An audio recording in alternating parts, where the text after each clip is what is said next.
نحمده ونصلي على رسوله الكريم أما بعد فأعوذ بالله من الشيطان الرجيم بسم الله الرحمن الرحيم قل أعوذ برب الناس ملك الناس إله الناس من شر الوسواس الخناس الذي يوسوس في صدور الناس من الجنة والناس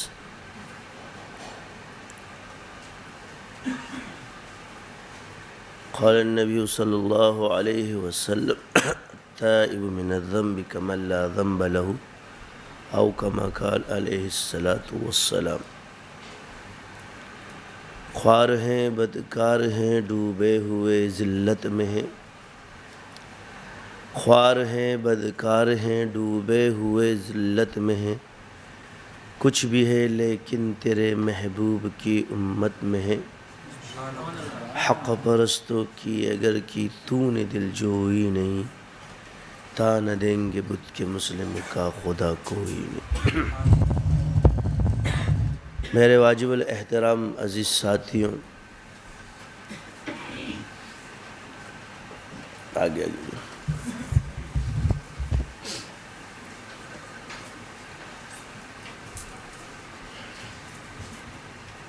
انسان کو ایمان کی درستگی کے ساتھ، ایمان کیا ہے جی؟ سچے دل سے لانا، یعنی اقرار باللسان و تصدیق بالقلب۔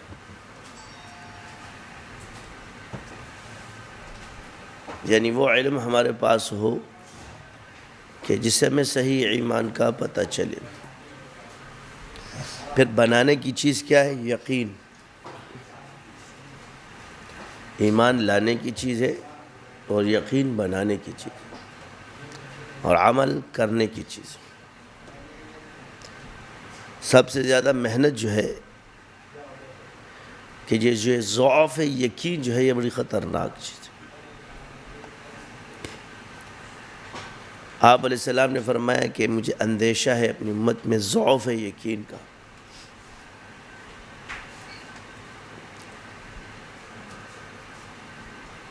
معمولی سی چیز میں نگاہ مخلوق کی طرف رکھنا، بلکہ نہیں، ذرے ذرے میں آپ ہمارا نگاہ اللہ پر ہو اور اس کے لیے جو عمل کرنے کا حکم ہے وہ کرے، مگر یقین اللہ کی ذات پر، یقین بنانا ہے اللہ پر۔ اسے کہتے ہیں آفال تجلیات یا آفال توحیدی، کہ تمام آفال کے کرنے والا کون ہے؟ کرنے والا کون ہے؟ اس کے امر سے ہر چیز چل رہی ہے۔ جتنے بھی خیر کے کام ہیں اس کی نسبت اللہ کی طرف ہے، اور جتنے بھی شر کے کام ہیں اس کی نسبت نفس کی طرف ہے۔ بس سمپل، آسان سا، کہ برائی کی نسبت رب کی طرف نہیں کرنی اور اچھائی کی نسبت اپنی طرف نہیں کرنی۔ سو مانگنا جو یہ خیر ہے،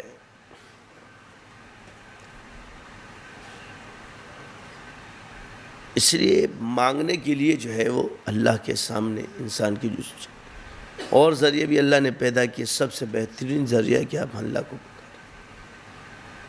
باقی لوگوں سے مانگا جا سکتا ہے، لیا جا سکتا ہے، میری مدد کر دو، یہ کر دو، مگر وہ مدد اللہ نے جائز قرار دی، لیکن عبادت کے ساتھ حرام ہے۔ کسی کی بھی عبادت کے ذریعے کسی سے مدد مانگ نہیں سکتا۔ باقی توکیل جائز ہے۔ یہی وہ مسئلے کہ جسے ہر جگہ شرک کرتے اور فقہی مسئلے اپنے آپ کو فقہا بنایا ہوتا ہے اور اس بات کا پتہ نہیں۔ ہر جگہ جو ہے نا اعمال کو کرتے ہیں، پھر بولیں گے بہت بڑا فقیہ ہے۔ یہ فقیہ ہے، اسی سے شر پیدا ہوتا ہے کہ کون سی استعانت جائز ہے، کون سی ناجائز۔ اس لیے اللہ نے مولا کا لفظ، مددگار اللہ ہے، مگر ذرائع بھی پیدا کیے اور کہیں بے ذریعہ بھی فرمائے۔ اب ذالک مولا الذین آمنوا وان الکافرین لا مولا لهم۔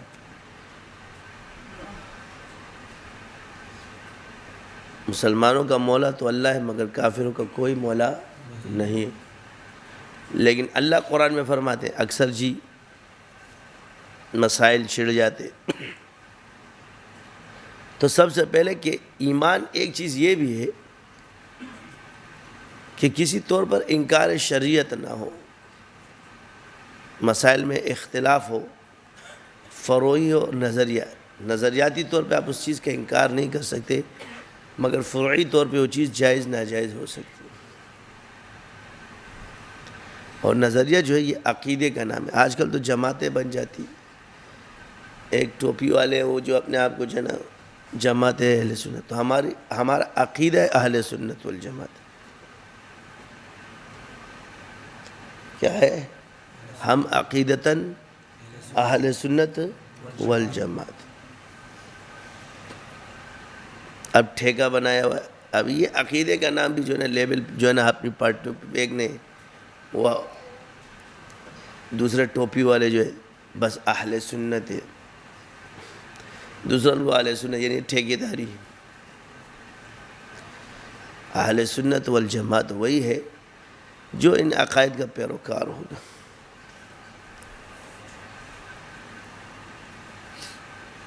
ایسی چیزوں کے نام جو ہم رکھتے ہیں اس کی وجہ سے پھر کیا ہے، ایک تعصر عوام میں پھیلتا ہے. تو ہماری پوری جتنے بھی اہل سنت والجماعت کا دعوت تو سب کی عقیدہ ہے، ائمہ کا عقیدہ ہے، پھر ماتوریدیہ ہے، اشعریہ ہے. یہ عقائد پرانے چلے آ رہے. اسی طرح آج کل عرب میں کیونکہ وہ نجد کے علماء نے تھوڑا سا اس نے تو ماتوریدی پہ بھی رد کرنا انہوں نے شروع کیا اپنے لیکن دعویٰ اہل سنت والجماعت کا ہے، لیکن ان پہ رد کیے جاتے.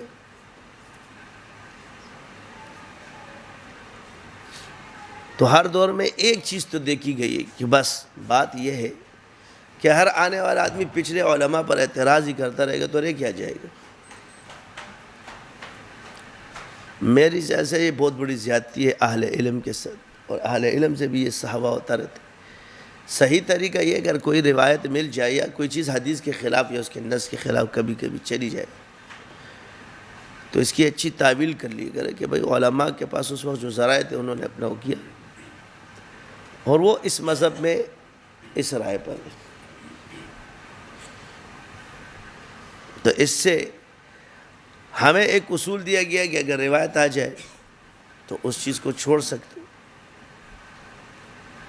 رد نہیں کیا کرو، اس مذہب کو اختیار کرے، اس کو قوی کرے، اپنے مسلک کو قوی کرنے کے لیے اپنے قول کو قوی کرنے کے لیے دلائل دو، مگر دوسرے پہ رد نہ کرو. امام محمد رحمۃ اللہ علیہ کا یہ اصول ہے. ایک مسئلہ آتا ہے عجیب سے ایک طرز ہے آپ کا.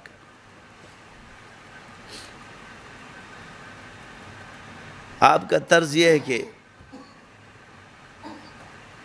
غالباً عبداللہ ابن عباس رضی اللہ عنہ کہ وہ شرمگاہ کو چھوا تو کہ جا کے وضو کر کے آؤ. یہ مسلک بھی ہے. اس میں امام محمد رحمۃ اللہ علیہ فرماتے ہیں ہمارے ہاں یہ وضو نہیں ہے اور اس کے لیے ہمارے پاس یہ دلائل ہے. پھر آپ روایات اور آثار لے کر تقریباً 16 کی تعداد میں. یہ ایک طریقہ ہے. اس سے کیا ہوگا، نہ پچھلوں پہ ہمارا رد ہوگا اور نہ ہم اپنے مسئلے سے ہٹے اصول سے ہٹیں گے.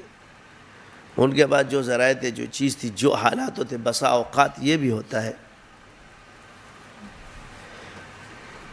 کہ حالات اور تقاضے کے طور پر ایسی چیز ہوتی جو جائز ہے مگر اگلے کو اس کا علاج اور معالجہ ہوتا ہے. اس لیے صاحب حال پر جو ہے نا مسئلہ بیان کرنا چاہیے. فقہ کا تعلق ہے یا تصوف کا تعلق ہے یہ حال پر، مسئلہ بھی حال کے مطابق ہے. باقی خیالی چیزوں کا کوئی اس میں تصور نہیں. انہی چیزوں سے وہ پیدا ہوئے. زمانے کے ساتھ حالات بدلتے رہتے مگر اصول وہی برقرار رہیں گے. آپ مثال کے طور پہ اصحاب رسول کا دور اگر ہم دیکھتے ہیں تو وہاں ان چیزوں کا تصور ہمیں شاذ نظر آتا ہے، مگر ہے۔ اب ایک شاذ نہیں ہوتا، ہے تو عمومی چیز ہے، بعض چیزیں ایسی ہوتی جو تواتر کے ساتھ ہوتی، اس کو لکھا نہیں جاتا۔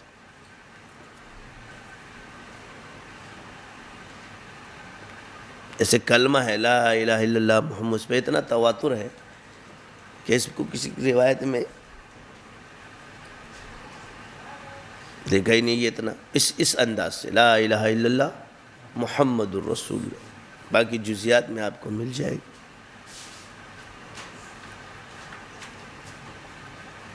کیونکہ پڑھا زیادہ جاتا تھا، نصاب یہی ہے لا الہ الا اللہ محمد الرسول اللہ، مگر باقی جو کلمے ہیں ان کی آپ کو روایت ملیں گی۔ تو یہ انسان کی ایک نیچرل چیز ہوتی ہے، یہ بھی اصول کے اندر ہے کہ ایک چیز پر عمل چلا آ رہا ہے تواتر سے، مگر وہ منقول نہیں، مگر وہ تواتر سے تواتر عملی بھی یہ صحت کی دلالت ہے۔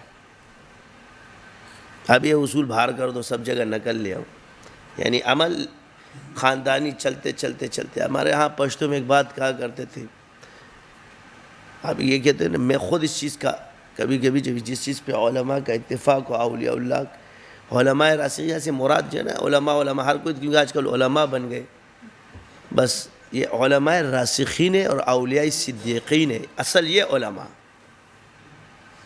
جس کو قرآن نے ذکر کیا ہے، علماء راسخین اور اولیاء صدیقین، ان کا اتفاق جو ہے اور یا ان کا اختلاف جو ہے یہ زمانے میں جاری رہتا ہے۔ یہ ایک عجیب تکوین راز ہے، کیونکہ یہ کیا ہے، اللہ تعالیٰ نے ان کو اولی الامر میں سے رکھا ہے، یعنی باطنی طور پہ یہ لوگ اولی الامر میں سے ہوتے ہیں۔ لوگ ان کو اتنی آسانی سے نہیں پہچانتے، مگر جو صاحب نظر ہے اس کو پہچان جاتے۔ اور یہ نہیں کہ بھائی بزرگ اللہ نے ان کے دلوں کو وہ کیا، تو ہمارے بزرگ ایک مشورہ بات کیا کرتے تھے، عجیب سی بات ہے حالانکہ کہ میت رونے پر اچھی لگتی ہے، وعدے پر ڈنگ ڈو، وہ مڑے پر جڑا خخ کر، وعدے پر ڈنگ ڈو خخ کر، یعنی یہ الفاظ ہے۔ اب یہ ڈنگ ڈونگ کا مطلب گانا بجا نہیں، یہ میوزک، بلکہ ڈنگ ڈونگ کا مطلب تنبل ہوتے ہیں یا وہ ہوتے ہیں، یعنی گانے جو شادی بیاہ اس سے اچھی لگتی ہے اور رونے سے میت اچھی لگتی ہے، یہ نہیں کہ اچھی لگتی ہے۔ اسی طرح ایک محاورہ آپ نے سنا ہوگا، چمولا سے وہی اگر کوا ہو چسدا تب سکے اگر مکوا، یعنی مولوی جو کہتا ہے وہ کر، مگر جو وہ کرتا ہے وہ مت کر۔ یعنی یہاں مراد یہ ہے کہ جو علمی بات کہے اس کو تو مان لے، اگر کبھی تمہیں اس کا کوئی عمل بدعملی لگے تو اس کو مت کر، اس کی تشریح ہے۔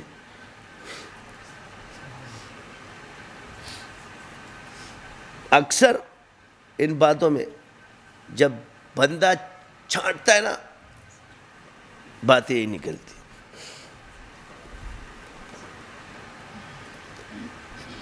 جب چاٹ کے آتا ہے اتنے مہینے بعد میں اینڈ میں بات وہی آتی ہے۔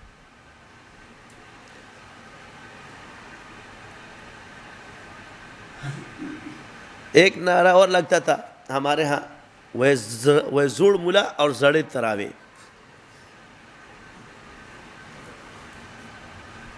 یہ پشتو کے محاورے ہے، لیکن آپ جا کر کے جب تحقیقات کرو گے یہ عام سطح زبان میں، عرف عام میں، ایک بوڑھے کے زمانے میں آپ کو یہ ہمارے پچھلے جتنے بھی بوڑھے ہوتے تھے پشتوں میں، ان کے ہاں محاورات اتنے کثرت سے پائے جاتے ہیں، حالانکہ کسی بھی اس میں انہوں نے مکر، لیکن یہ عام زیادہ خواتین اور مرد، آپ حیران رہ جاؤ گے کہ پشتو یا کسی بھی بلاغت میں محاورات کا جتنا استعمال عوام الناس کے اندر تھا وہ نہیں ہے۔ یعنی جب وہ لڑائیاں کرتے تھے تو اس کے بعد جو محاورات میں تانے مارتے تھے وہ کمال ہوتے تھے۔ پشتو میں کہتے ہوئے سنگا مئی اور اخ کا جئی، عجیب محاورے۔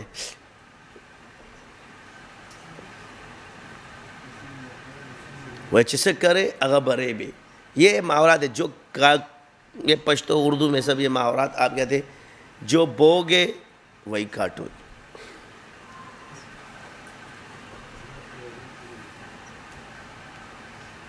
لیکن ان محاورات کے پیچھے جب آپ پورے اس کو کرتے ہو باتیں وہی نکلتی.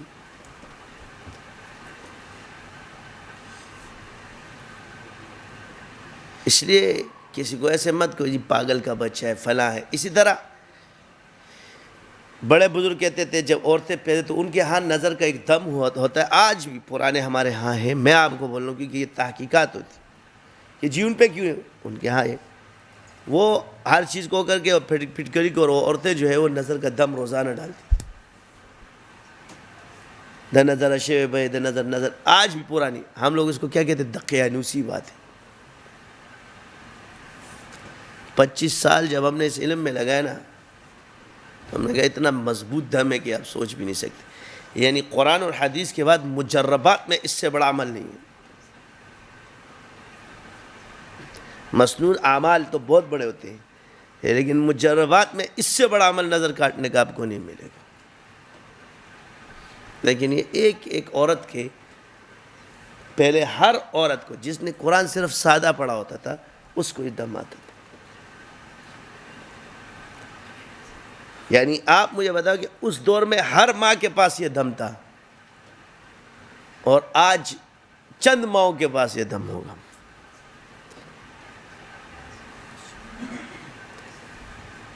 وہ کہتے ہیں نا کوا چلا ہنس کی چال اپنی چال بھی بھول گئے. ہم کیا ہے جی جوہلا پڑھے لکھے ہو گئے. یہ پڑھے لکھے نہیں ہو گئے, یہ دین سے دور کر دیتا. اصل پڑھے لکھے وہ لوگ تھے کیونکہ ان کے اندر وہ عمل موجود تھا. ہم تو صرف کتابی رہ گئے. آپ کو کہا کرتے تھے اس کو پلانگ کے مت جانا, یہ فلاں درخت کے پاس مت جانا, اس چیز کے پاس. یہ احتیاط ہوتے تھے. ہم نے اس کو عقیدہ بنا دیا جوہلا کی طرح. یہ بدشگونیت ہے فلاں ہے فلاں ہے فلاں. اکثر وہ بزرگ جو اس میں ماہر نہیں تھے انہوں نے اس کو بدشگونی کا لقب دیا ہے.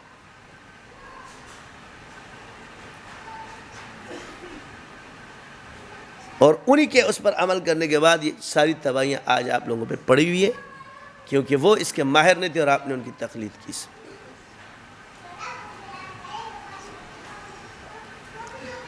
اور یہ بات ہمیں ہضم نہیں ہوگی کہ اتنا بڑا ولی اللہ اور اس میں ماہر نہ ہو. یہ کیسے ہو سکتا؟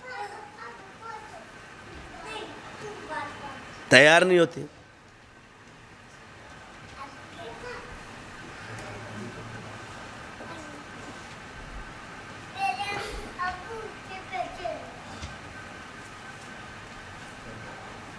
مگر یہ چیزیں حقائق کو تسلیم کرنا یہ اصل ہے. تو عرض ہے کہ یہ ہے تواتر عملی. کیا ہے؟ جب تواتر عملی تھا تو کتاب کی ضرورت نہیں تھی اس میں, اور جب تواتر عملی ختم ہوا تو کتاب میں وہ چیز تھی نہیں. تو لازمی بات ہے اب آپ کہتے ہیں یار یہ ملتا تو کتاب میں نہیں ہے. آپ کتاب میں آپ کو یہ تھوڑی ملے فلاں کی طرح. یہ دم جو تواتر عملی کے ساتھ چلا رہا ہے کسی کتاب میں عملیات کے آپ کو نہیں ملے گا. ڈھونڈ لو جا کے, ڈھونڈ لو. ایک کتاب لے آؤ میرے پاس کے جس میں دم لکھا ہو پرانے میں سے.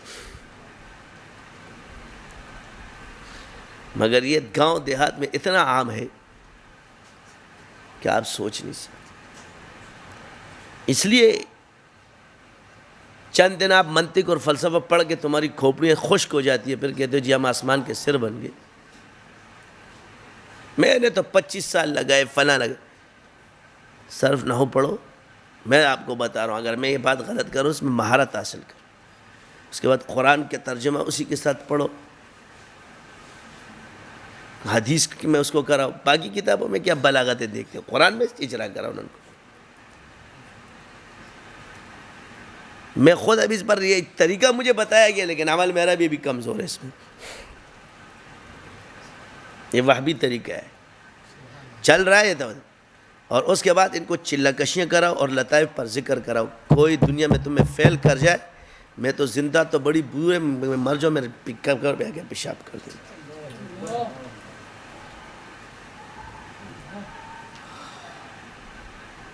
آج یہ حال ہے. یہ تو چھوڑ دو. بسا اوقات کبھی کبھی اپنے ایک چیز جب اللہ آپ کو دیتا ہے نا تو اس کو آزمایا جاتا ہے. اس آزمائش کا طریقہ کیا ہے کہ اس کو استعمال کیا جاتا ہے. یار اس کو طوفانوں میں رکھو، ہر چیز میں رکھو، دیکھتے کہ کتنا سالڈ ہے. اگر ان طوفانوں میں بھی اس چیز پہ کوئی ضرر نہیں آتا تو بندہ سمجھ جاتا ہے کہ یہ اس کو نقصان نہیں دیکھ سکتا. یعنی وہ طوفان امن میں تو دے ہی نہیں سکتا نا. انسان کسی بھی چیز کو آزماتا ہے تو ادھر آزماتا ہے.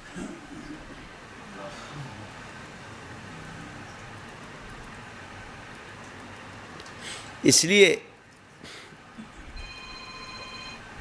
ان چیزوں میں ہمارے ہاں بحث میں کبھی کبھی ہم بچوں کو بڑی باتیں سمجھاتے ہیں. یہ وقت کا ضیاع ہے. جو چیز چھوٹا، ایک دن اسے کل ایک آیا تو میں نے کہا چھوڑ دے، بچہ ہے، اس کی سمجھ میں باتیں نہیں آئیں گی. یعنی ہمارے ہاں اللہ تعالیٰ ان بریلیوں کو ہدایت دے جو یہ پیر بنے ہمارے. وہ یہ کہتے جی انہوں نے اتنی غلط اور بکواس باتیں اہل دیوبند کے خلاف مشہور کیے اور یہ کہتے جی ہم عاشق ہیں. یعنی یہ بات کہنا کہ جی دیوبندی بزرگوں کو نہیں مانتے، ولیوں کو نہیں مانتے، یہ ولیوں کے خلاف. وہ کتاب اٹھا کر لے گیا عقائد اہل دیوبند اور حضور صلی اللہ علیہ وسلم کو نعوذ باللہ اپنا بڑا بھائی سمجھتے ہیں. اور یہ تہمت بازیاں انہوں نے شروع کیا عوام الناس کے اندر. اور پھر بڑے بڑے بڈھے پیر بن کے تم لوگوں کا خدا یہ گدیاں چھین لوں گا تمہاری، میں انسان بن جاؤ سب. اور یہ میں تمہیں ایویں نہیں کہہ رہا، خالی کرنا مجھے آتا ہے آسانی کے ساتھ. لگ جاؤ سارے، ایک ہی پھوکا مار کے جو نا باہر کر دوں گا تم لوگ. زیادہ ہی زور ہے، بیٹھ جاؤ سارے. اللہ کے بندو کچھ انسان بنو. اتنے بڑے بڑے بزرگوں پہ تم لوگ یہ تہمتیں. ہمارے مشائخ تو فرماتے تم کیا اشعار پڑھتے ہو. میں ہمارا شیخ کہتا ہے حضرت نانوتوی، یہ اشعار سنو. وہ محمد بھی، احمد بھی، محمود بھی. وہ محمد بھی، احمد بھی، محمود بھی، حسن مطلق کا شاہد بھی، مشہود بھی، علم و حکمت میں وہ غیر محدود بھی، ظاہراً امیوں میں اٹھایا گیا. ہم علم و حکمت مانتے ہیں حضور کے ساتھ. نہ علم اللہ کافر کو دیتا ہے، نہ حکمت اللہ کافر کو دیتا ہے.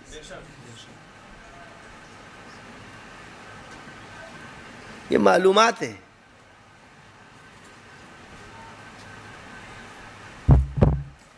وہ فضول باتیں ہیں. یہ میں نے کل بیان میں بھی کہا جی اولیاء ہماری سند اولیاء سے ملتی ہے، پیور ہے. ہم تم لوگ اعلیٰ ہو، ہم سب سے اعلیٰ ہے الحمدللہ. ہم یہ نہیں کہتے کہ تم جاؤ علمی مسائل ہے، مگر عوام کے اندر ایسے تعصبات پیدا کرنا. کل جب دکھایا تو پھر بھاگ رہے تھے. ہمارے اکابر پہ بات کرنے سے پہلے ان کتاب کو پڑھ لو. عقائد اہل سنت دیوبند المحنت علی المفند. بےایمانی کرنے کے بجائے اس کتاب کو سب پڑھ لو. جو تمہارے اعتراضات اس میں موجود ہے اور جو دھوکہ دیا گیا تھا اس کتاب کا، یہ اسی سوالوں کا جواب اس میں موجود ہے. اسی لیے تو کلٹی پھر مار دی، جہاں کفر لزوم آتا ہے فلاں آتا ہے تو پھنس گئے نا. عقیدت میں اتنا آگے چلے گئے. وہ ایک کہتے جی فلاں کے پیچھے جی ان کا یہ اگر عقیدہ ہوگا تو ان کے پیچھے یہ نہیں ہوگی. اسی طرح ہمارے یہاں بھی کوئی متشدد موجود ہوتے. یہ صرف ان کی غلطی نہیں، ہمارے یہاں بھی ہے. ایک دوسرے کی حضور صلی اللہ علیہ وسلم کی امت کو توڑ کے رکھ دیا. اپنے آپ کو کہتے تم لوگوں نے بڑا اچھا کام کیا ہے. یہ اچھا کام ہے، چاہے وہ ہمارے ہو چاہے دوسرے ہوں. یہ میں صرف بریلیوں کو نہیں کہہ رہا، ہمارے والے میں بھی. ایک عالم دوسرے عالم پہ کفر کے فتوے لگا رہا ہوتا ہے. تم کہتے ہم جی عاشق رسول ہے. کچھ شرم کرو اور کچھ حیا کرو.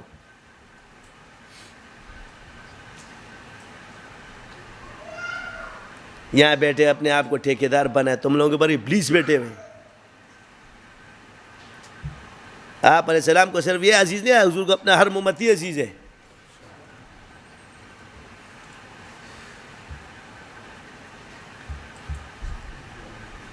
توڑ کے رکھ دیا اپنے آپ علیہ السلام کی سر میں. ایک ادھر بیٹھا ہوا ہے، دوسرا ادھر بیٹھا ہے. آپس میں تو تم ایسے بھی رہتے ہو، ایک دوسرے کو تسلیم کرو، ایک دوسرے کو کیوں مارتے ہو.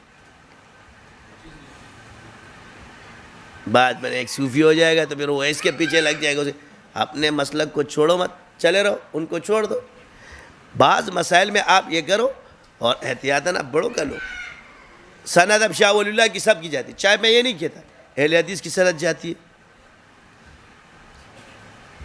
بریلیوں کی سند جاتی ہے، دیوبندیوں کی سند جاتی ہے، یعنی سارے بچے ایک ہی باپ کے، سارے بچے. اور ایک بیٹا دوسرے بیٹے کو بولتا ہے تو اپنے باپ کا نہیں ہے. لڑائی تو اسی پہ ہے.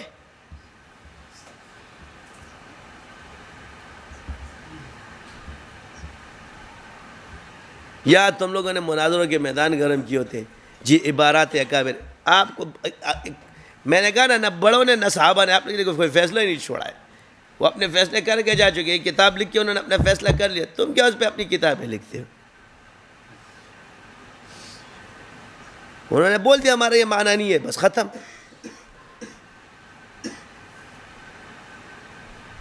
تعویل ہے. لیکن یہ بیان کرتے ہیں مشہور کیسے ہوں گے؟ اپنی عقلی دلائلیں دے رہے ہوں گے. وہ باتیں ہمارے ہاں سب سے زیادہ جو ہے ان چیزوں کو رد کیا جاتا ہے. اس کتاب کو لازمی پڑھو. اور یہ انہوں نے بھی لکھی ہے، کیا نام ہے ہمارے تالیف. یہ کتاب جو ہے یہ خلیل احمد سہارنپوری رحمۃ اللہ علیہ کی، جن پر فتویٰ لگایا تھا، یہ انہوں نے لکھی ہے. اور مقدمہ سے ڈاکٹر علامہ خالد محمود صاحب، اچھا یہ مضبوط عالم ہے، انہوں نے جو کی ہے اس کو پڑھو سارے.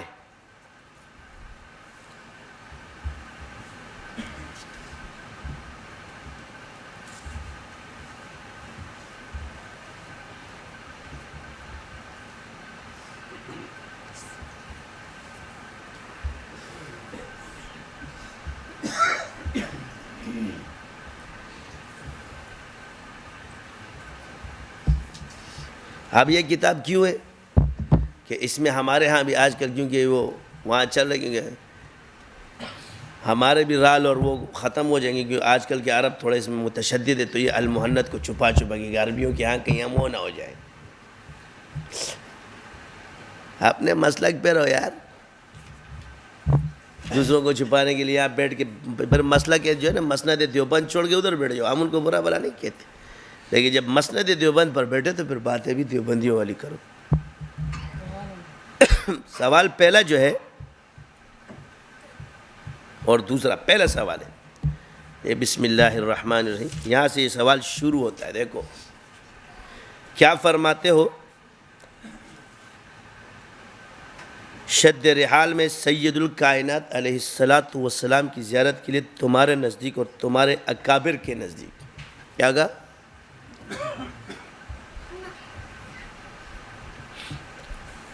ان دو باتوں میں کون امر پسندیدہ اور افضل ہے کہ زیارت کرنے والا بوقت سفر زیارت خود حضرت کی زیارت کی نیت کرے، یا مسجد نبوی علی صاحب الف الصلاح کی بھی؟ حالانکہ وہابیہ کا قول ہے کہ مسافر مدینہ منورہ کو صرف مسجد نبوی علیہ صاحب الف صلاح کی نیت سے سفر کرنا چاہیے. پانی دو. جواب ہے بسم اللہ الرحمن الرحیم.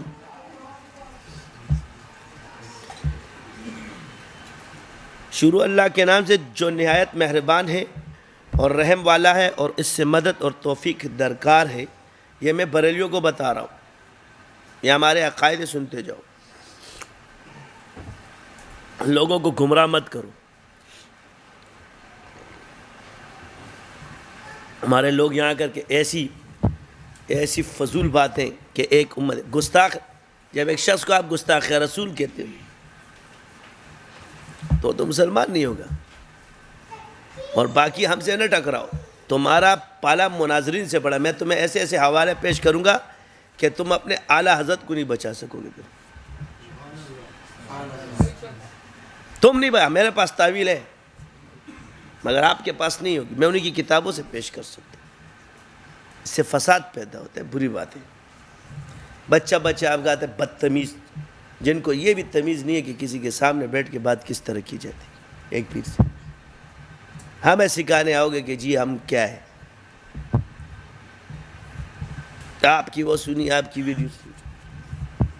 یعنی ان سال پہ آپ اس قوم کو لے آ چکے جس کو فرض مستحب کا پتہ نہیں ہے، اور مستحب پر تاکید کرنے والا ویسے بھی اصول فقہ میں بدعتی ہے، تو پھر جب بدعت پر زیادہ تاکید کرے گا اس کا کیا حال ہوگا؟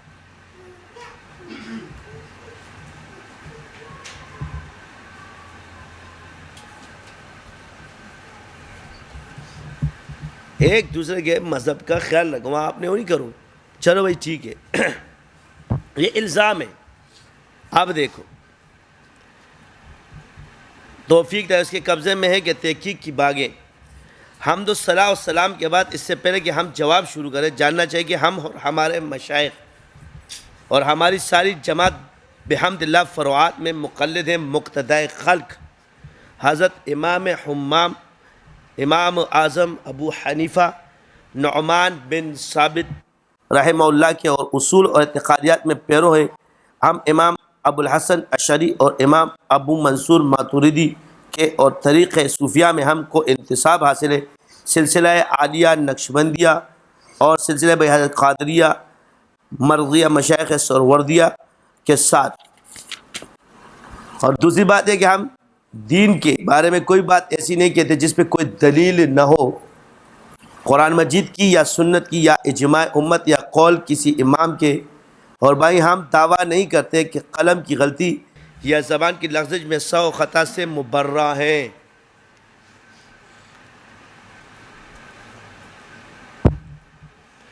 پس اگر ہمیں ظاہر ہو جائے کہ فلاں قول ہم سے خطا ہوئی، عام ہے کہ اصول میں ہو یا فروع میں، اپنی غلطی سے رجوع کرنے میں حیا ہم کو مانے نہیں ہوتی اور ہم رجوع کا اعلان کر دیتے ہیں. چنانچہ ہمارے ائمہ سے ان کی بہترین اقوال میں رجوع ثابت ہے، حتیٰ کہ امام محترم امام شافعی رحمۃ اللہ علیہ سے کوئی ایسا مسئلہ منقول نہیں جس میں 2 قول جدید اور قدیم نہ ہوں، اور صحابہ نے اکثر مسائل میں دوسرے قول کی جانب رجوع فرمایا. چنانچہ حدیث کی تتبع کرنے سے والے پر ظاہر ہے کہ اگر کسی عالم کا دعویٰ ہے کہ ہم نے کسی حکم شرعی میں غلطی کی ہو، سو اگر وہ مسئلہ اعتقادی ہے تو اس پر لازم ہے کہ اپنا دعویٰ ثابت کرے علماء کلام کی تصریح سے، اور اگر مسئلہ فرعی ہے تو اپنی بنیاد کی تعمیر ائمہ مذہب کے راجح قول پر. جب ایسا کرے گا تو انشاءاللہ ہماری طرف سے خوبی ظاہر ہوگی، یعنی دل اور زبان سے غلطی قبول کریں گے اور قلب اور اعضاء سے شکریہ ادا کریں گے. تیسری بات یہ کہ ہندوستان میں لفظ وہابی کا استعمال اس شخص کے لیے تھا جو ائمہ کی تقلید چھوڑ بیٹھے. پھر ایسی وسعت ہوئی کہ یہ لفظ ان پر بولا جانے لگا جو سنت محمدیہ صلی اللہ علیہ وسلم پر عمل کرے اور بدعت سیئہ اور رسوم قبیحہ کو چھوڑ دے. یہاں تک کہ ہوا کے بمبئی اور اس کے نوا میں یہ مشہور ہوا کہ جو مولوی اولیاء کی قبروں کو سجدہ اور طواف کرنے سے منع کرے وہ وہابی ہے، بلکہ جو سود کی حرمت زائد کرے وہ بھی وہابی ہے، گو کتنا ہی بڑا مسلمان کیوں نہ ہو. اس کے بعد لفظ وہابی ایک گالی کا لفظ بن گیا. سو اگر کوئی ہندی شخص کسی کو وہابی کہتا ہے تو یہ مطلب نہیں کہ اس کا عقیدہ فاسد ہے، بلکہ مقصود یہ کہ وہ سنی حنفی ہے، سنت پر عمل کرتا ہے، بدعت سے بچتا ہے اور معصیت کے ارتکاب سے اللہ تعالیٰ سے ڈرتا ہے. اور چونکہ ہمارے مشائخ احیاء سنت سے میں سعی کرتے ہیں اور بدعت کی آگ بجھانے میں مستعد رہتے ہیں، اس لیے شیطانی لشکر کو ان پر غصہ آیا اور ان کے کلام میں تعریف کر ڈالے اور ان پر بہتان باندھے، طرح طرح کے افتراء اور خطاب اور وہابیت کے ساتھ متہم کیا. مگر حاشا کہ وہ ایسے ہیں، بلکہ بات یہ ہے کہ یہ سنت اللہ کی ہے کہ جو خواص اولیاء میں ہمیشہ جاری ہے. چنانچہ اس کتاب میں خود ارشاد فرمایا ہے، اور اسی طرح ہم نے ہر نبی کے دشمن کی بنا دیے جنس اور انس کے شیاطین کے ایک دوسرے کی طرف جھوٹی باتیں ڈالتا رہتا ہے دھوکہ کے لیے. اور اے محمد اگر تمہارا رب چاہتا تو یہ لوگ ایسا کام نہ کرتے، سو چھوڑو ان کو کہ ان کی افتراء کو. بس جب انبیاء علیہ السلام کے ساتھ یہ معاملہ رہا تو ضرور ہے کہ ان کے جانشینوں اور قائم مقاموں کے ساتھ بھی ایسا ہی ہو. چنانچہ رسول صلی اللہ علیہ وسلم نے ارشاد فرمایا کہ ہم انبیاء کا گروہ سب سے زیادہ مورد بلا ہے، پھر کامل اشباہ پر کم اشباہ تک کہ ان کا حص وافر اور اجر کامل ہو جائے۔ پس مبتدعین جو اختراع بدعات میں منہمک ہے اور شہوات کی جانب مائل ہے، جنہوں نے خواہش نفس کو اپنا معبود بنا دیا اور اپنے آپ کو ہلاکت کے گڑھے میں ڈال دیا، ہم پر جھوٹے بہتان باندھتے ہیں اور ہماری جانب سے گمراہی کی نسبت کرتے ہیں۔ جو صاحب کبھی آپ کی خدمت میں ہماری جانب منسوس کر کے کوئی مخالف مذہب کول بیان کیا کرے تو آپ اس کی طرف التفات نہ فرمایا کرے اور ہمارے ساتھ حسن ظن کا کام میں لاوے۔ اگر طبع مبارک میں کوئی خلجان پیدا ہو تو لکھ بھیجا کرے، ہم ضرور اور واقعی حال اور سچی بات کی اطلاع دیں گے۔ اس لیے آپ حضرات ہمارے نزدیک مرکز دائرہ اسلام میں۔ یہ تو ایک پڑھتے رہیں گے۔ تو بات کیا ہے کہ ہمیں بھی نہیں چاہیے کہ کسی بھی چیز میں ہو جاتا ہے کسی بھی بزرگ کو پکڑ کے، اور خاص طور پہ جو لوگ جنات وغیرہ کا کام کرتے ہیں، اس دور میں وہ ایک عامل تھے مضبوط اور اس کام میں منہمک زیادہ تھے، تو مزاج میں گرمی پیدا ہو جاتی، تصرف آ جاتا ہے، بندہ معذور بھی اس میں ہو جاتا ہے، تو وہ ہو جاتی اسے بھائی۔ اس لیے یہ کام ہو جاتے، آپس میں لڑا دیا جاتا ہے، بزرگوں کے خلاف کر دیا جاتا ہے، یہ بھی ایک وجہ ہے۔ پھر وہ چیز صدیوں بعد چلی آ رہی ہے تو یہ لڑائی ختم نہیں ہوتی۔ تم اپنی راہ پہ چلو، ہمیں اپنی راہ پہ چلنے دو۔ میں نے پہلے ہی کہا ہے کہ آپ کسی کو توڑنے کی کوشش مت کرو، اس کو بنانے کی کوشش کرو، وہ اپنے علاقے میں ٹھیک۔ جب میں نے لا کے دکھایا تو پھر اعلیٰ حضرت کو بھی نہیں مانتے، جی میں تو اپنے پیر صاحب کو مانتا ہوں۔ میں نے کہا میں چیزیں نہیں پیش کر سکتا، کیونکہ اس سے فتنے فسادات پیدا ہوتے ہیں، تم اس کی تعویل نہیں کر سکتے، میرے پاس موجود ہے۔ چھوٹے تم ابھی کیا سکھایا؟ آپ نے کسی کو یہ نہیں سکھایا۔ آپ کے صوفیہ یا جتنے بیٹھے ہو سارے گدی نشین، نہ تم لوگ کو اسباق کا پتہ ہے، نہ صحیح چیزوں کا پتہ ہے، ایک عقیدت سے آ رہے ہو، تباہی اور بربادی چلی آ رہی ہے۔ کیا علماء اس میں شریک نہیں؟ یہ بھی تو فرض ہے۔ اب دعویٰ سب عقیدہ اہل سنت والجماعت کا کرتے ہیں، یعنی آپ بریلوی سے پوچھو جی آپ کا عقیدہ کیا ہے تو کہے گے جی اہل سنت والجماعت۔ دیوبندے سے پوچھو آپ کا عقیدہ کیا ہے، جی اہل سنت والجماعت۔ آپ اہل حدیث سے پوچھو آپ کا عقیدہ کیا ہے، جی اہل سنت والجماعت۔ آپ وہاں چلے جاؤ وہابیوں سے پوچھو عقیدہ اہل سنت والجماعت۔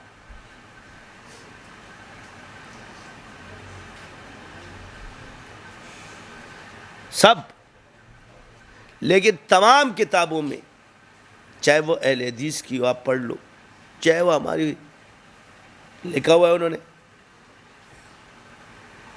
تو پھر یہ فساد کیا ہے؟ یہ مسائل کی لڑائی ہے۔ جب آپ نے اپنا نظریہ کر دیا تو اب لڑائی مسائل کی ہوگی، اور مسائل میں لڑائیاں ہوتی ہیں۔ ایک چیز کو جائز سمجھتے ہیں، دوسرا ناجائز سمجھتے ہیں۔ بیچارہ جس کو فقہ کے اصول کا پتہ نہیں، وہ آ کے آپ سے بحث شروع کر دے گا۔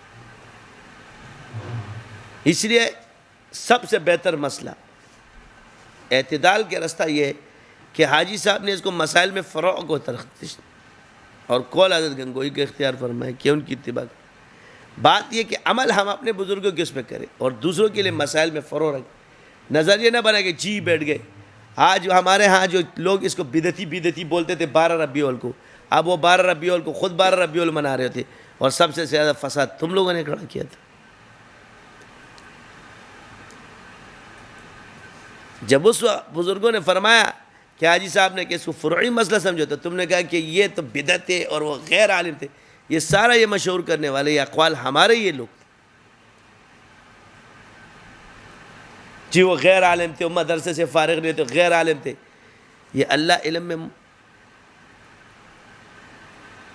عربی پڑھ رہی تھی، علم کا یہ سمندراج آ گئے نا، سارے بیٹھ گئے۔ آپ بیٹھتے ہو، جب 12 ربیع الاول کو بیٹھ گئی، سارے جو ہے نا محفلیں بھی قائم ہو رہی ہے، سب کچھ ہو رہی۔ تو جب وہ بول رہا تھا تو غصہ کر رہے تھے تم لوگ آج خود بیٹھ کے 4-5 لوگ بیٹھ جائے اور فلاں کسی بھی صورت میں آپ نے اس کو جائز کہہ دیا. بندہ اگر از خود آ جائے، یہ قیودات آپ نے کہاں سے لگائی؟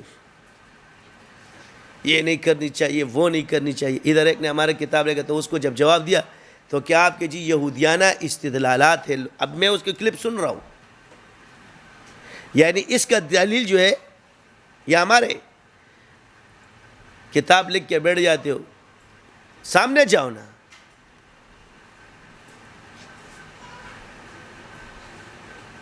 اچھی بات ہے، لکھو. تو جی اگلا جب تمہیں دلیل دیتا ہے تو جی یہودیانہ استدلال ہے. تو کیا یہ قرآن نعوذ باللہ یہ یہودیوں کی کتاب بولتے تم؟ تو قرآن سے دلیل دیتا، حدیث سے دلیل دیتا. ان چیزوں میں ہمارے ہاں شدت ہے. اگلے کی دلیل کو غلط مت کرو، کیونکہ تیرے پاس بھی کوئی منصوص دلیل اس طرح نہیں ہے. تم بھی قیاس کر رہے ہو، وہ بھی قیاس کر رہے.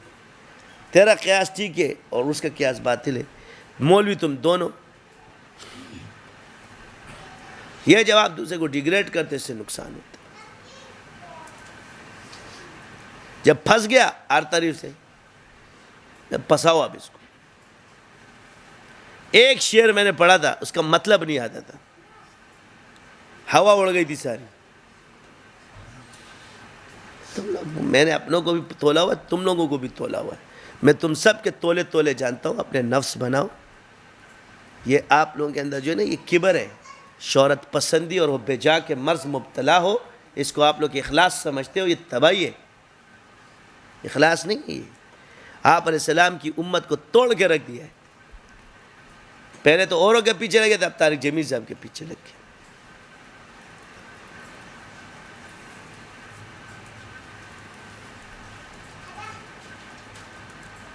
ایک مولوی صاحب نے بیان کیا کہ جی حضرت یوسف علیہ السلام کو جی وہ کر دیا گیا تھا اور گدھے پہ بٹھا دیا گیا. طارق جمیل صاحب نے کہیں بیان کر دیا ہو گیا. تو میں نے کہا دیکھو گدھے پہ سواری کرانا سنت ہے، یہ تو حضور بھی بیٹھے ہیں، لیکن اس طرح آپ کی جی نبی کی تذلیل نہیں ہوتی کسی بھی طریقے سے. امام مالک رحمۃ اللہ علیہ کو جو سزا دی گئی تھی وہ کیا تھی؟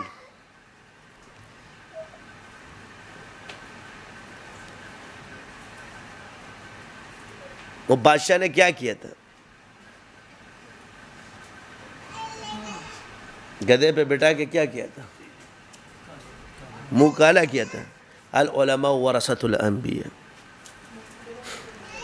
جو کسی بزرگ کے ساتھ آ رہا ہے وہاں ایک نبی کے ساتھ ہوا ہے یہ معاملہ. آپ علیہ السلام پہ اوجڑی ڈالی گئی، اس سے کیا آپ کی شخصیت متاثر ہو جائے گی؟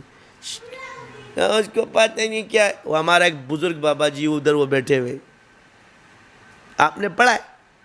چلو ایک انسان نے صحابہ کیا، اس پہ اتنی سختی کہ آپ اس کو دار اسلام سے خارج کرتے، آپ اسے گستاخ رسول کہتے.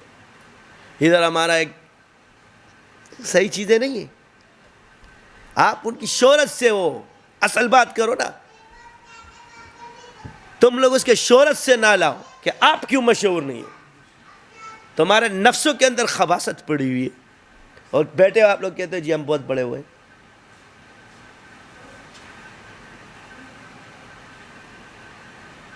اپنا یہ حال ہے اور باتیں کرتے آسمانوں کی تم لوگ، جیسے اللہ کو کچھ پتہ نہیں ہے. نعوذ باللہ، سب پتہ ہے اللہ کو. اپنے آپ کو نیک مت سمجھو، اس لیے تم لوگوں کی حرکتیں. ایک وہاں بیٹھ جائے گا آپ لوگ شہرت سے، کیونکہ ہم مشہور نہیں ہیں. یہ کیوں مشہور ہے؟ پہلے لا کے اس پہ بیٹھاتے پھر گدھے پہ بیٹھاتے. کسی اس طرح نہیں کرو. امت کو تباہ برباد کر کے چھوڑا ہوا ہے. اور میری گزارش ہے آپ لوگوں سے، جتنے بھی علماء ہیں، یہ چیزیں چھوڑ دو. منبر و محراب پہ لگے بعد میں پتہ چلتا ہے جی کرو نا پھر رجوع. امت کا ایک ہی حل ہوتا ہے. چاند تمہاری لڑائی آ جائے اس کو قرآن و سنت کی طرف پھیر دو. کوئی بھی واقعہ ہو گیا ہوگا کسی کتاب میں نظر سے گزرا، اس سے پوچھو کہ نہیں گزرا، سنا سنا. اکثر واقعات سنے سنائے بندہ آگے سنا دیتا. سب سے بڑی تہمت نبی پہ لگائی صورت نے.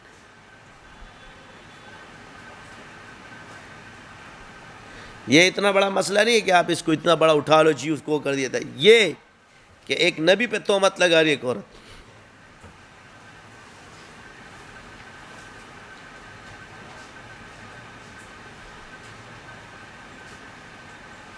یہ اگر چیزیں عیب ہوتی تو اللہ نبیوں کو کسی کے قید میں نہ رکھتا، وہ غلام نہ اس پہ تہمتیں نہ لگواتا. یہ باعث درجات ہوتی ہے. وہ قید میں نہ جاتے. آپ لوگ کے یہاں یہ عیب ہے، غلامی آپ کے یہاں عیب ہوگی. بعض اوقات ایک کمال، بڑے بڑے اولیاء تھے جو غلام تھے نسب کے.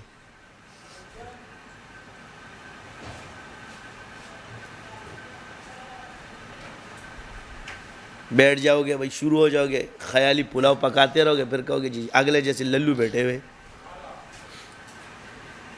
اثرات ہوتے ہیں، اتنا سخت مت ہو.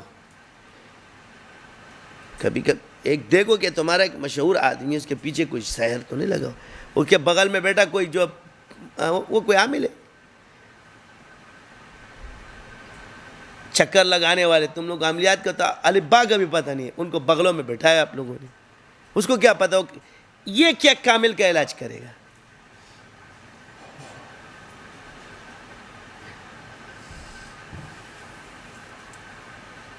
ادھر آ جاؤ، زیادہ دیر نہیں لگائیں گے. جاؤ، کامل کا علاج کرنے آ گیا جس کی خود عامل بنا ہوا.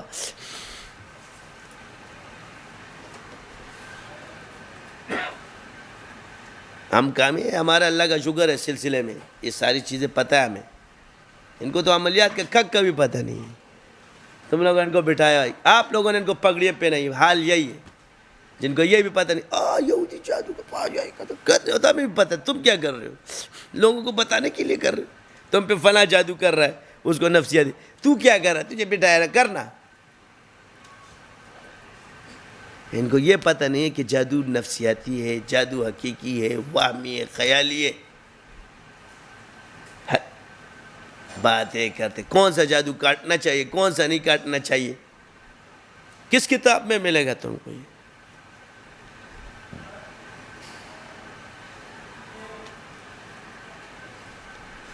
بیٹھ جاؤ گے، شروع ہو جائے. یہی ہے، یہ تصرف شیطانی ہے کہ اس پہ چلتا ہے، پھر تم پہ چلتا ہے، پھر سب پہ چلتا ہے. ایک فساد پیدا ہو جائے، نیچے ساری کی ساری امت کا بیڑا غرق کر دیتے ہو.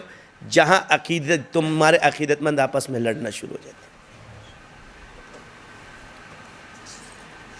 تم سب اناڑی تھے، اناڑی ہو. خواہ مخواہ یہ تعویذات جو تم لوگ لوگوں کو دیتے ہو اور دم پھونک پھونکے، یہ اسی نے تم لوگوں کا بیڑا غرق کیا ہوا ہے.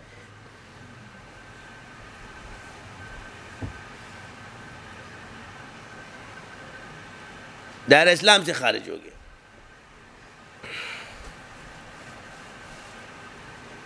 ایک بیٹھ گیا، تقریر شروع ہو گیا، ایک آج فلاں نہیں کہنا چاہیے. تو اب بولنا ممبر پر.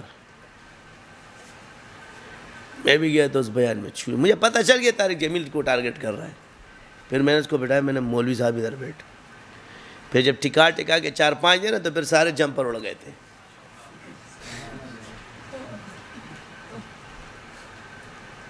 میں نے کہا تو اپنے آپ کو دیوبندی ثابت کر، باقی باتیں بعد میں کریں گے. فضول باتیں چھوڑو. آپ پیچھے اس سے بڑا، اس سے بڑا بس اوقات اقوال میں ہو جاتا ہے. ہم بھی یہ نہیں کہتے، ہم بھی آپس میں کبھی کبھی کہ نہیں یار یہ بات خطرناک ہے، یہ بات نہیں کرنی چاہیے. لیکن اس کو ممبر و محراب پہ اس طرح کہہ کے ٹھیک ہے، اس سے ممبر و محراب پہ تو پڑھو، بولو ان کی یہ بات غلط ہے. ہمارا امام نہیں، ہمارا رہنما ہے، ایک عالم ہے ہمارا، ایک مبلغ ہے. یہ الفاظ بھی آپ کہہ سکتے ہو. اس کی یہ فیلڈ نہیں ہے، فقاہت اس کی فیلڈ نہیں ہے، فتویٰ نویسی اس کی فیلڈ نہیں ہے، یہ بھی آپ کہہ سکتے ہو. اس کے پیچھے لگے ہو، جس نے قرآن سے جادو کا کہا اس کے پیچھے تم میں سے کوئی بھی نہیں لگا، ادھر تمہارے منہ بند تھے.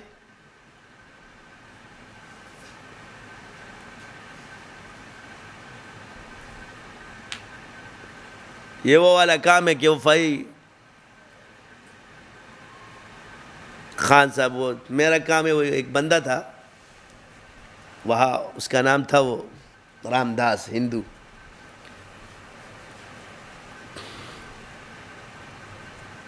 تم لوگ یہ لطیفوں کی بات ہے اور یہ حقائق ہے، اور یہ بریلویوں کے ساتھ صرف نہیں ہوا، یہ میں تمہیں ایک بندے نے باقاعدہ چشمدید میں نے خود اس کی یہ باتیں سنی ہیں، اور اس نے ایک بزرگ کا نام لیا، اس نے یہی حرکت کی تھی. یہ مفادات کے میں جس تیرے پیچھے تیرا مفاد ہے، دو ہے جس کو ڈیگریڈ کرے گا ممبر و محراب پہ شروع ہو جاتے ہیں. اپنے نفس کو پہلے صحیح کرو، منکرین تصوف ہو، یہ تم آگے میرا ادھر تمہارا دماغ ٹھکانے آ جائے. وہ اس لیے میں نے کہا نا شیطان تمہارا پل اینڈ میں آ کے کھاتا ہے، تمہیں بڑا بناتا ہے، پھر اسی کے منہ سے ایسی باتیں نکلوا دیتا ہے کہ اس کا کام پورا. ابے یہ ہو گیا، وہ حضرت نے فرمایا تھا، اب حضرت نے فرمایا ہے تیرا باپ اس کو بٹائے گا. میں تم سے شخصیت پرستیاں نکال رہا ہوں، اصول پرستی پیدا کر رہا ہوں. یہی اس کا حال ہے. جو شخصیت اصول کے خلاف بات کرے بس اس کا احترام کرو، السلام علیکم.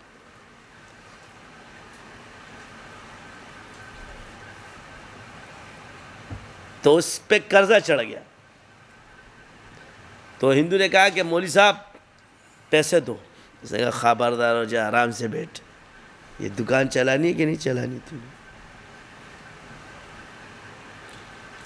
اس کا نام تھا رام داس. کہہ رہا جو بھی ہے، اس نے بند کر دیا. اس نے کہا ٹھیک ہے. جمعے کی تقریر میں کہا رام داس وہابی ہو گیا ہے. کیا ہو گیا ہے؟ سارے گاؤں میں اتنی فضا پھیلاتی. یہ آپ یہ یاد رکھو کہ جس قوم کے رہنما نے عوام کے اندر اتنا بغض پیدا کیا ہو، اس نے اللہ سے نہیں اپنے اقوال سے کسی کو جوڑا ہو، اور یہ بھی یہ امید رکھے کہ اللہ مجھے بخشے گا. پھر بخشے گا اس کو تو اوروں کو نہیں بخشے گا.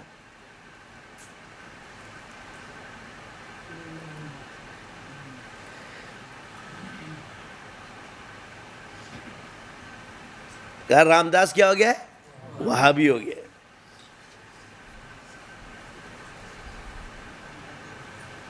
لوگوں نے کھانا پینا بند کر دیا، کیونکہ آپ کے ملک میں اور پچھلے لوگوں میں یہ بات مشہور تھی. آپ کو کہ نہیں پڑھے لکھے لوگ اور یہ جاہل، یہ ان پڑھے لکھوں کی اس اسکول کالج اور یونیورسٹی والوں کی کرام کا وہ مانو کہ جب یہ پڑھے لکھے بن گئے تو انہوں نے اس کو ختم کیا ہے. یہ پھر صحیح طریقے پر آ گئے کہ جب وہ کالج میں پڑھے، کچھ بھی وہ پڑھا ہو میٹرک، مگر اس کے شعور کو انہوں نے بیدار کیا، ان کے ذہن کو ایک آزاد بنایا. اور جب ذہن آزاد ہوتا ہے تو اصولوں کا خود بخود پابند ہو جاتا ہے. وہ تمہاری لفظی کہانیوں میں نہیں آتا، کیونکہ میں بیٹھ چکا ہوں میڈیا والوں کے ساتھ. تم جیسے للو پنجو جو ہے نا، ان کا کچھ بھی نہیں کر سکتے، ایسے ایسے ٹکا ٹکا کے جواب مارتے. دیکھتے ہو نا آج جب عالم و دلیل، میں نے دلیل سے بڑی چیز نہیں دیکھی. پھر لاجک، لاجک ہے، لاجک سے ان کو سمجھاؤ. تو رام داس وہاں بھی سادے چل گیا، کھانا پینا بند، اب ہندو بند. اس کے کیا ہو گیا؟ وہ آیا مولوی صاحب سے معافی مانگی، مولوی صاحب مجھے معاف کر دو، مجھ سے غلطی ہو گئی ہے، آپ کا پچھلا قرضہ بھی معاف اور یہ راشن فری. ابھی رام داس نے توبہ نہیں کی ہے، صرف مولوی صاحب سے معافی مانگی. مولوی صاحب نے کہا رام داس جو ہے نا، اس نے وہابیت سے توبہ کر لی ہے، اب جو تم نے اس سے کھانا کھاؤ. یہ لطیفے نہیں، یہ حقیقت ہے. ہر آدمی نے اپنی 1.5 انچ کی مسجد بنائی ہوئی ہے. تمہارے یہ جو ہمارے پاس آتے ہیں نا طلباء وغیرہ بھی آتے ہیں، ان کے بھی کھوپڑیوں میں یہ چیزیں ہوتی ہیں. کل میرے پاس آئے تھے، اسی پر میں نے یہ چیزیں شروع کی کہ ایک طالب علم 2 درجوں کا اس کا یہ حال ہے، تو جاہل کا کیا حال ہوگا کہ یہ بکواس باتیں ہمارے خلاف مشہور کرتے. تو آگے سے کہتے ہیں ہمارے بزرگ نے فرمایا کہ نعوذ باللہ وہاں پر جو ہے حضرت فاطمہ رضی اللہ عنہ کے مقبرے کے بارے میں وہاں بھی اس طرح کی باتیں کرتے، ادھر لیٹرین بنایا ہوا، یعنی یہ باتیں کرنے کی ساری دنیا جانتی، وہ اس کو سننے کے لیے تیار نہیں ہے، اور اتنا بڑا بہتان باندھ دیتے ہو کسی پر. یا ایھا الذین آمنوا ان جاء فاسق بنبأ فتبین. جھوٹے مکار. میں یہ نہیں کہتا کہ اس بزرگ سے کسی نے جھوٹ بات بھی پہنچے، خود نہیں گیا ہو. دنیا میں جنت البقیع ایسا قبرستان ہے کہ وہاں تمہیں تنکا وہ نظر نہیں آئے گا، اتنی صفائی ہے.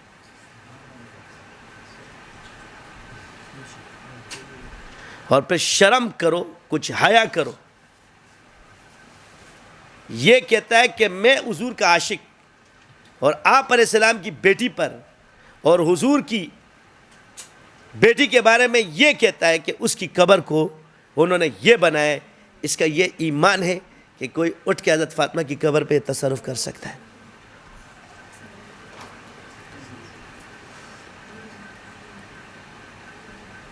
کوئی یہ سوچ سکتا ہے.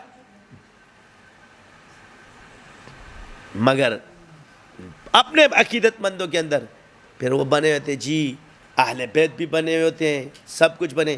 تم خود سوچ سکتے ہو. میں ایک واقعہ سناتا ہوں آپ کو.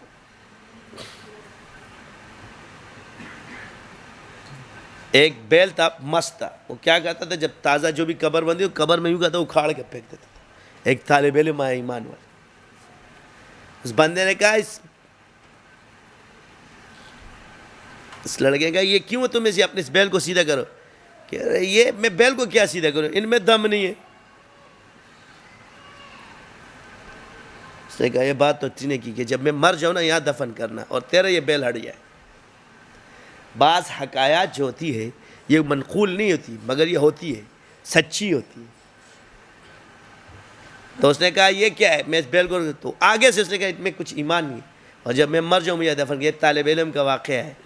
جب اس کا انتقال ہوا اس کو وہیں دفن کیا گیا، اور جب وہ بیل آیا نا اور اس نے سینگ مارے وہیں اٹک گیا.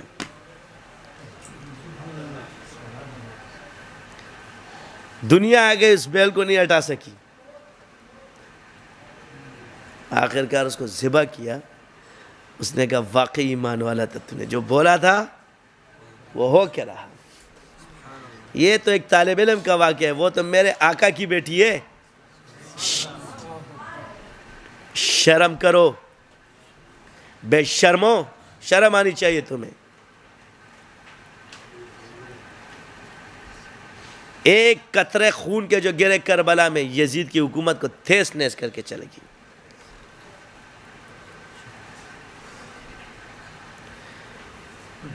بات یہ کہ وہ شہید کیوں ہوئے، آسان سا لفظ ہے بس. آپ علیہ السلام نے فرمایا ان قریب تم پہ بدترین حکمران مسلط ہوں گے. تو بدتر دور میں اللہ تعالیٰ حضرت حسین کو حاکم نہیں بنے گا، شہید ہی کروائے گا.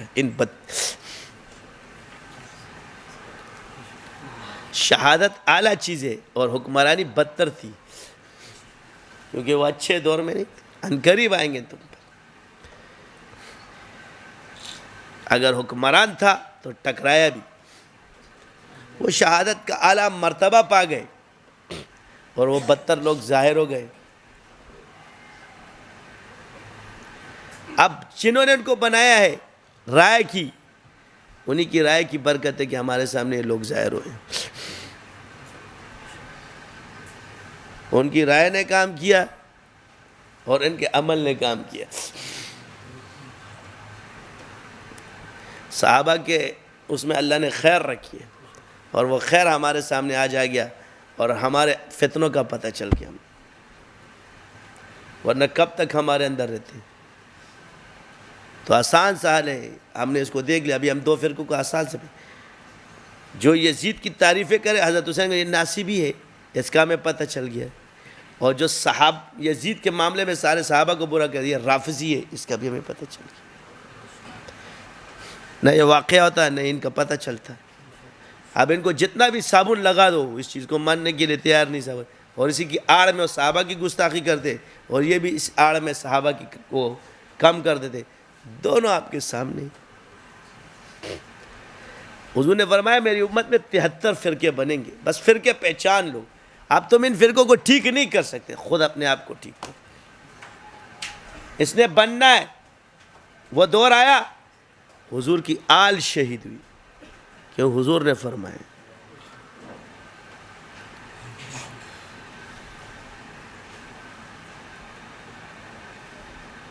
وہ ایک کہتا ہے جی وہ قسطنطنیہ، میں نے کہا اللہ نے حکومت دے دی نا قسطنطنیہ کی برکت سے. میں نے کہا اس کو دنیا میں اللہ نے صلہ دے دی ہے.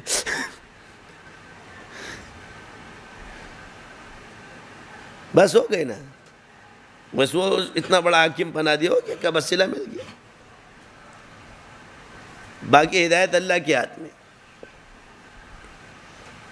اس وقت کسی کو تھوڑی پتہ ہوتا ہے بندہ کل کیا کرے گا. ہمارا یہ عقیدہ ہے, ہم قرآن پر ایمان رکھتے ہیں, ہمارا عقیدہ ہے کہ کل کا پتہ اللہ کو ہے. پر صحابہ نے جو بھی وہ کیا وہ صحابہ کا اجتہاد تھا, اور تم کون ہوتے اس کے بارے میں باتیں کرنے والے.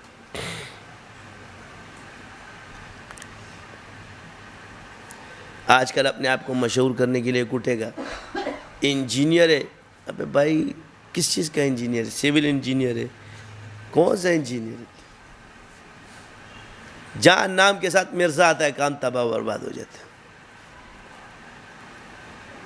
انجینئر مرزا, محمد علی ہٹا دو.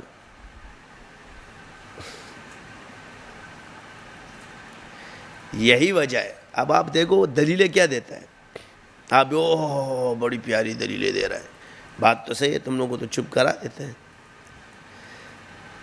امام مسلم کی صحیح روایت, تو مجھے بتا کہ امام مسلم کا عقیدہ کیا تھا اس بارے میں. صحیح البخاری جب پڑھتا ہے تو بخاری کا عقیدہ کیا اس بارے میں.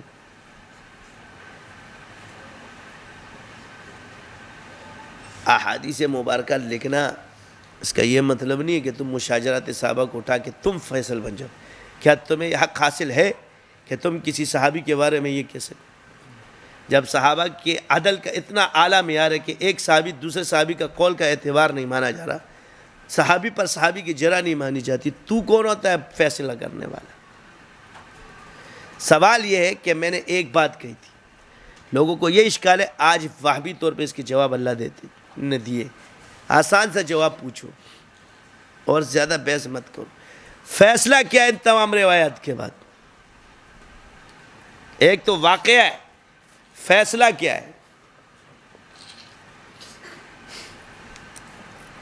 قرآن بھی ایک واقعہ بیان کر رہا ہے حضرت یوسف علیہ السلام کے بھائیوں کا, لیکن آخر میں فیصلہ کیا ہے؟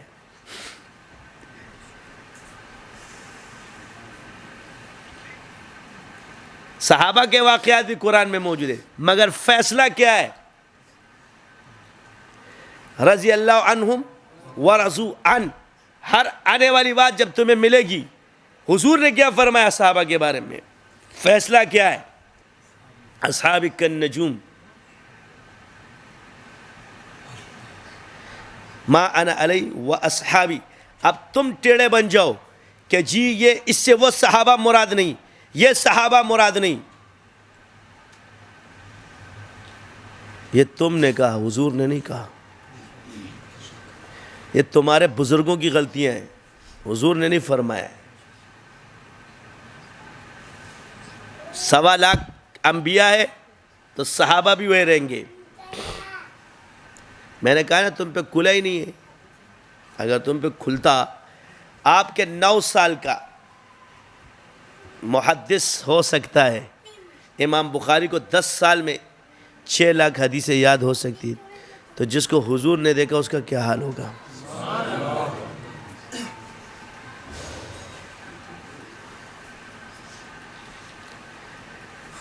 شرم کرو, کچھ حیا کرو.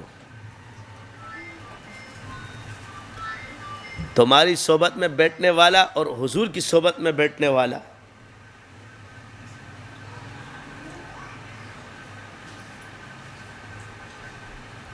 وہابیوں پہ الزام لگاتے لگاتے رسول اللہ صلی اللہ علیہ وسلم کی بیٹی کی گستاخی کر گئے, پھر بھی تم عاشق رسول.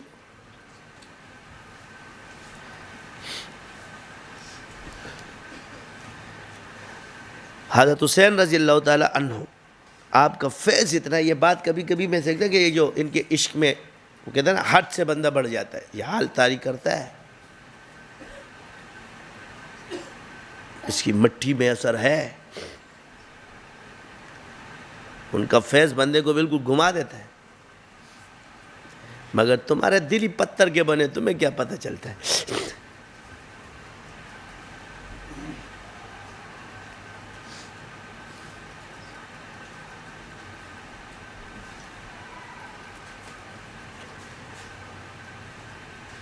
تو کہتے ہیں نا جب دل میں عقیدت نہ ہو تو حضور کا نور منافقوں کو نظر نہیں آئے، کافر کو نظر نہیں آئے۔ عقیدت تو پہلے پیدا کریں نا، پھر پتہ چلے گا کہ کیا ہے۔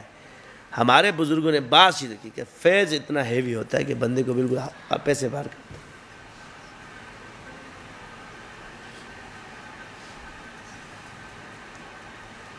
اب عشق حسین پہ تم اس کو شیعہ بنا دو، یہ طارق جمیل صاحب یہ باتیں کرتے ہیں، طارق جمیل صاحب وہ باتیں کرتے ہیں، تم لوگ ناصبی تو نہیں ہو؟ تمہارے اندر ناصبیت کے جراثیم تو نہیں ہمیں؟ اگر حضرت علی کی اور حضرت حسین کی تعریف کرنا، ہاں یہ بات غلط ہے۔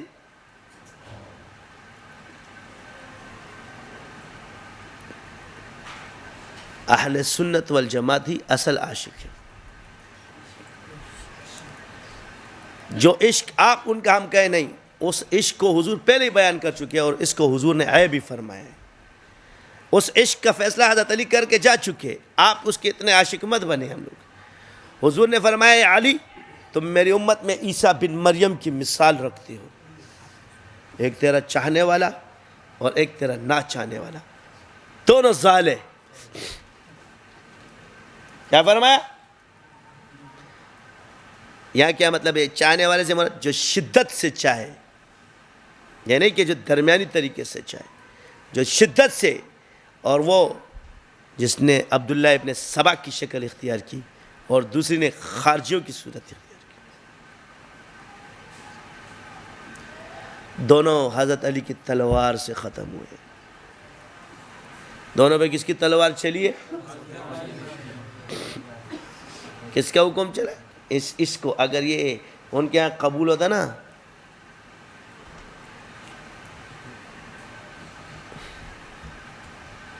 کیونکہ خارجیوں نے صحابہ کو کافر کہا تھا، صرف حضرت علی کو نہیں کہا تھا، سب کو کہا تھا۔ اس کا فیصلہ حضرت علی کی تلوار نے کیا ہے۔ حضرت علی فرماتے جو میری بات نہ مانے تلوار کی نوک سے منواؤ، تلوار کی نوک سے منوایا۔ تم یہ فیصلہ نہیں مانتے۔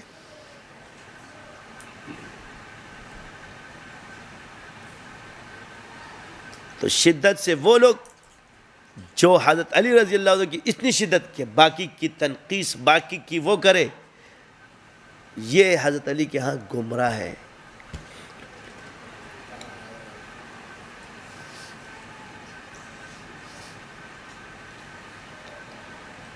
اللہ کا شکر ہے کہ اللہ نے ہمیں ان چیزوں سے بچایا ہے۔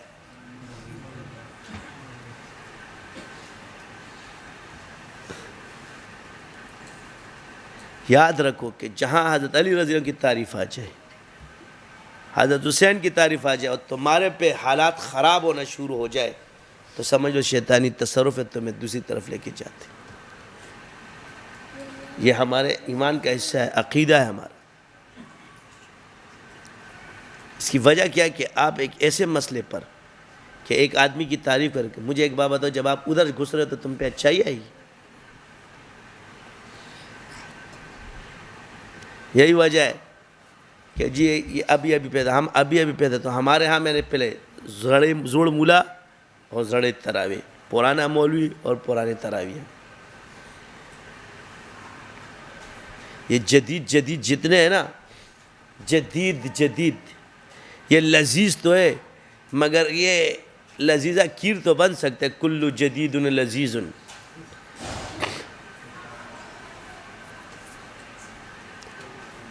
اصل چیز وہی ہے، اس لیے ان کو غصہ آتا ہے جب ان کی بات نہیں مانتے سر۔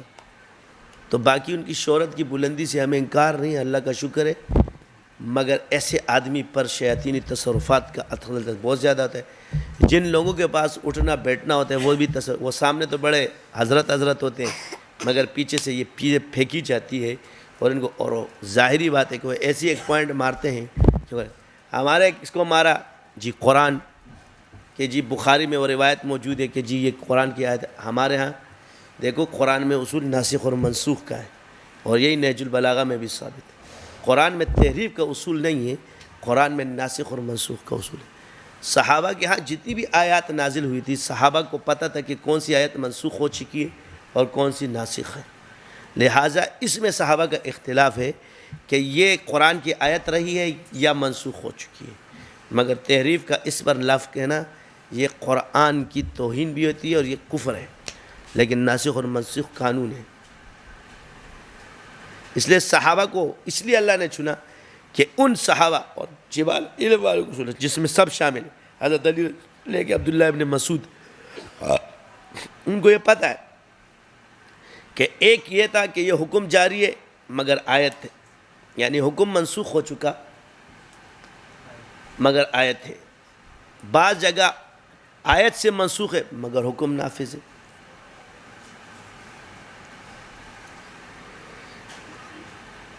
پھر آیات میں کچھ ایسی آیات موجود ہے کہ قرآن میں تو یہ ناسخ اور منسوخ کا قانون احکام کے ساتھ، تو اس طرح جب قرآن نازل ہوا تو صحابہ کو یہ پتہ تھا کہ حضور صلی اللہ علیہ وسلم نے جن کو بتایا کہ یہ منسوخ ہے یہ ناسخ، تو آپ کا تو والا ہل گیا، اس نے تو اب یہ آپ نے کہا کہ جی روافظ یہ کہتے کہ شیعہ اور رافضی میں فرق ہے، وہ خود کرے، ہم نے کیا ہے، پھر شیعوں میں فرق ہے، پھر شیعہ اب امامیہ تفضیلیہ میں بھی دو قسم ہیں، ان کو خود بھی پتہ نہیں ہے۔ ایک قسم ہے جو حضرت علی کو ابو بکر صدیق پر افضل مانتی ہے، یہ تفضیلیوں کی ایک قسم، اور دوسری جو ہے وہ صرف حضرت عثمان سے افضل مانتی ہے، اور نہج البلاغہ میں یہ چیز موجود ہے کہ جو یہ کہ حضرت علی رضی اللہ عنہ نے امیر معاویہ کو جو خط بھیجا اس میں یہ کہا کہ میری بیعت، یہ دلیل کے طور پہ پیش کیا، جنہوں نے یہ کہا کہ جی وہ ہمارے آئیڈیل نہیں تھے، کیا کہہ رہے؟ یہ جس عالم نے یہ کہا کہ ہم ان کو آئیڈیل نہیں مانتے، اب میں ان کو ذرا جواب دے رہا ہوں کہ حضرت علی کیا فرماتے ہیں امیر معاویہ کو، میری بیعت ان لوگوں نے کی ہے جنہوں نے ابو بکر و عمر کی بیعت کی ہے۔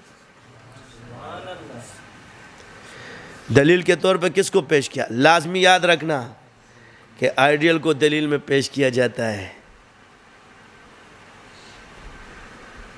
کس کو پیش کیا جاتا ہے؟ دلیل میں آئیڈیل کو پیش کیا جاتا ہے، جو دونوں کے ہاں متفق ہو، تو انہوں نے کیا کہا کہ میری بیعت ان لوگوں نے کی ہے کہ جنہوں نے ابو بکر اور عمر رضی اللہ عنہ کی بیعت کی ہے۔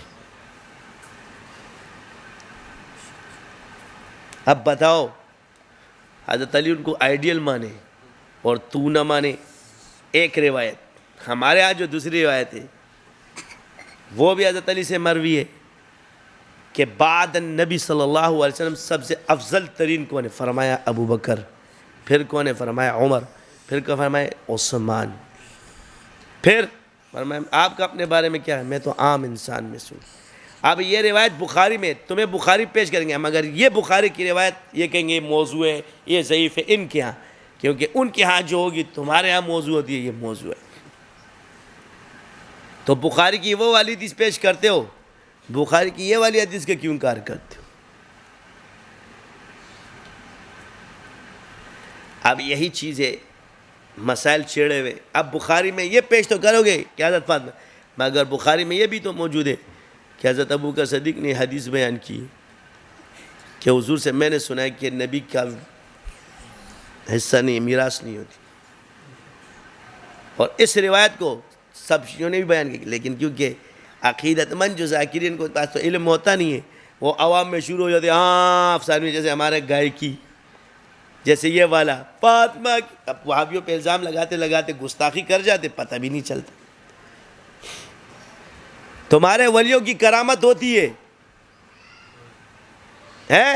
ان کے مزاروں پہ کھڑے ہو جاتے، تمہارا آج کا بابا جب دنیا سے رخصت ہوتا ہے تو اس کی کرامتوں کا ظہور ہوتا ہے، اور حضور کی بیٹی کی کرامتوں کا ظہور نہیں ہوتا۔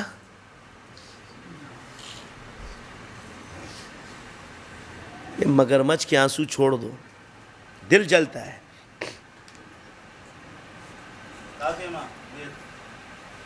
صبر کر یار، پھر سے آ جا۔ کدھر جا رہا ہے؟ چل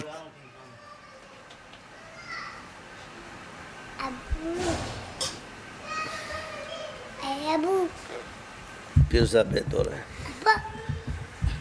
ادھر کر بھائی، اس طرف کر. کیمرہ کہاں جا رہا ہے تیرا؟ ہاں نا، تاکہ دنیا دیکھ لے. اس طرف کر. ہاں دادا ماتا کا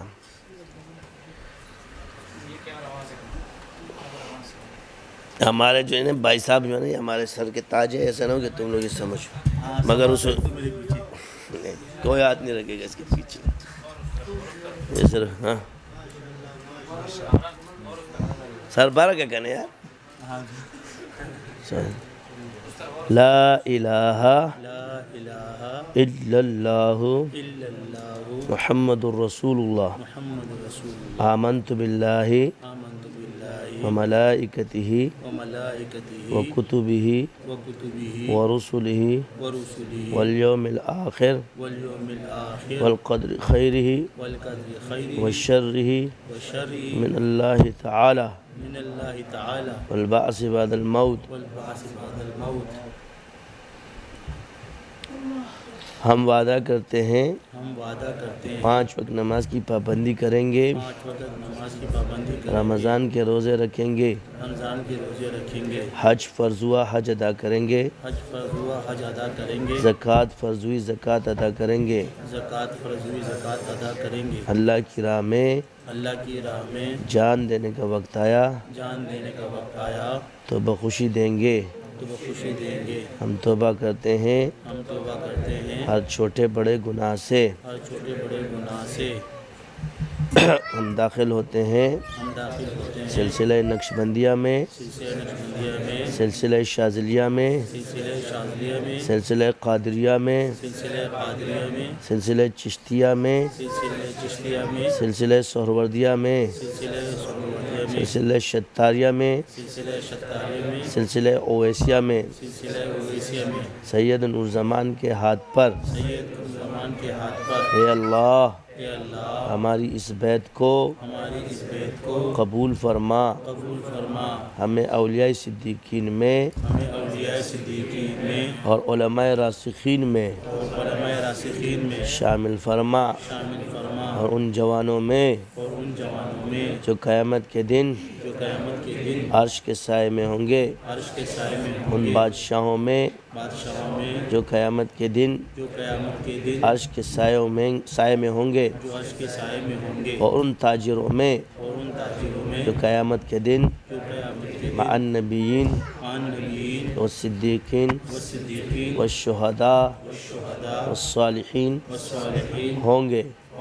اور قیامت کے اور آخرت اور جنت میں حضور کے ساتھ اپنا دیدار عطا فرما، اور دنیا میں ہمارے ایمان اور عمل کا نگہبان ہو جا.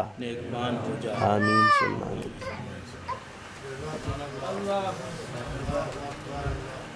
دوبارہ گھر پہ چلتا تخت یار صبر تو پٹ کے خود پسند کرنے وہی میں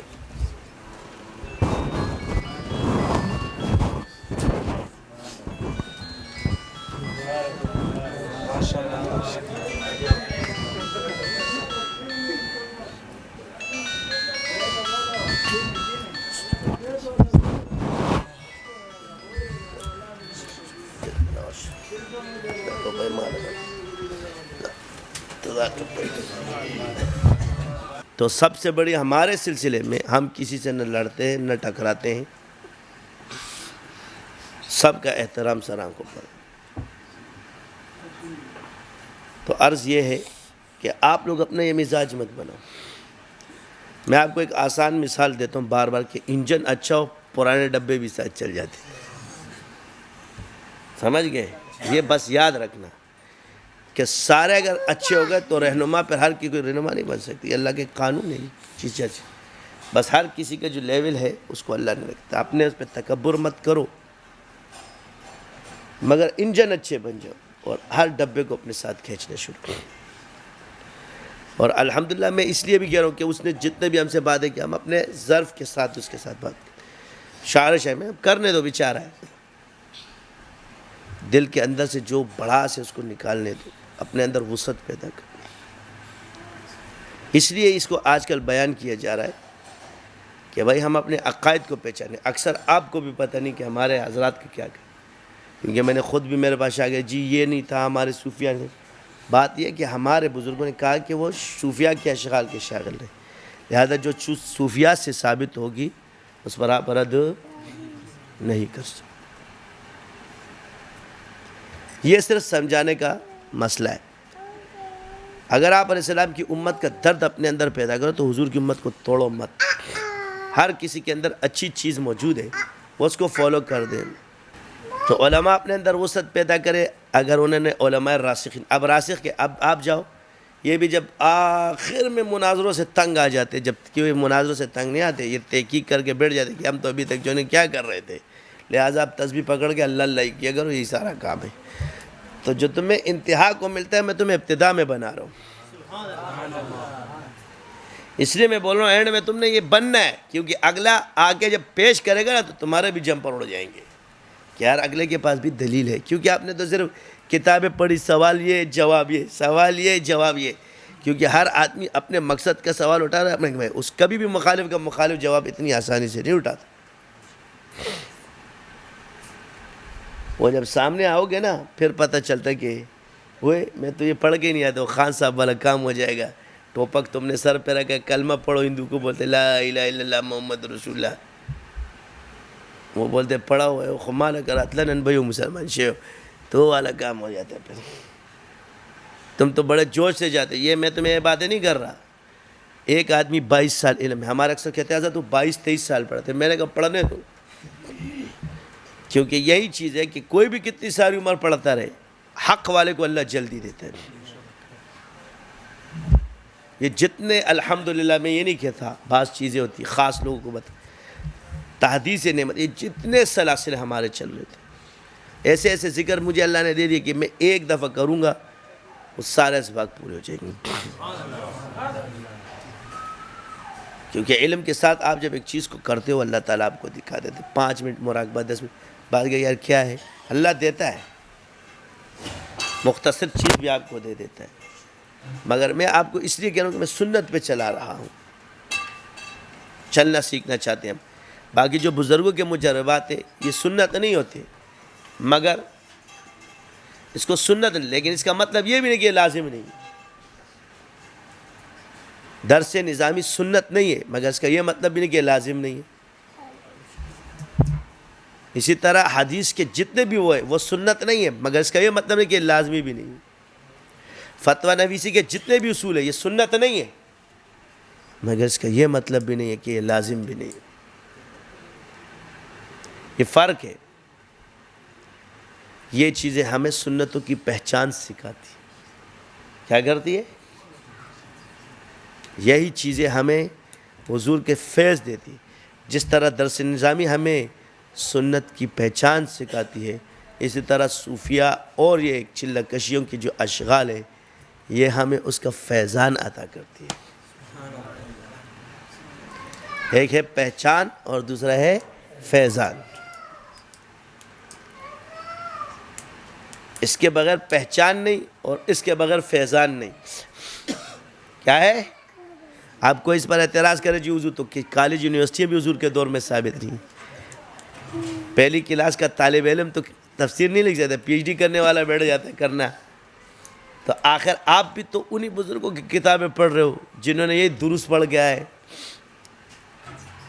جب کسی چیز کے بغیر چارہ نہ ہو تو یہ لازم ہو جاتا ہے، گو کہ وہ نہیں. اسی طرح اور بھی ایسے کام ہیں. اب ہم کہیں جی صحابہ کوئی چیزیں پیش، وہ صحابی تھے. بھائی ایک مثال وہی ہے بھائی اگر بجلی گر ملا خبر ہے کوئی بھلے کچھ بھی ہو، لیکن ان کی بات ہے. کبھی کبھی بندے کی بات نقل کے کہہ رہے آپ تو ممبر پہ اتنی گالیاں دیتے، کیا حضور دیتے تھے؟ تو اس نے بڑی پیار زبردست بات کی، پشتو میں بولوں گا، وہ تو حضور مقت اصحابان نست ہوئی زمان مقت کنیان نستی ہوئی.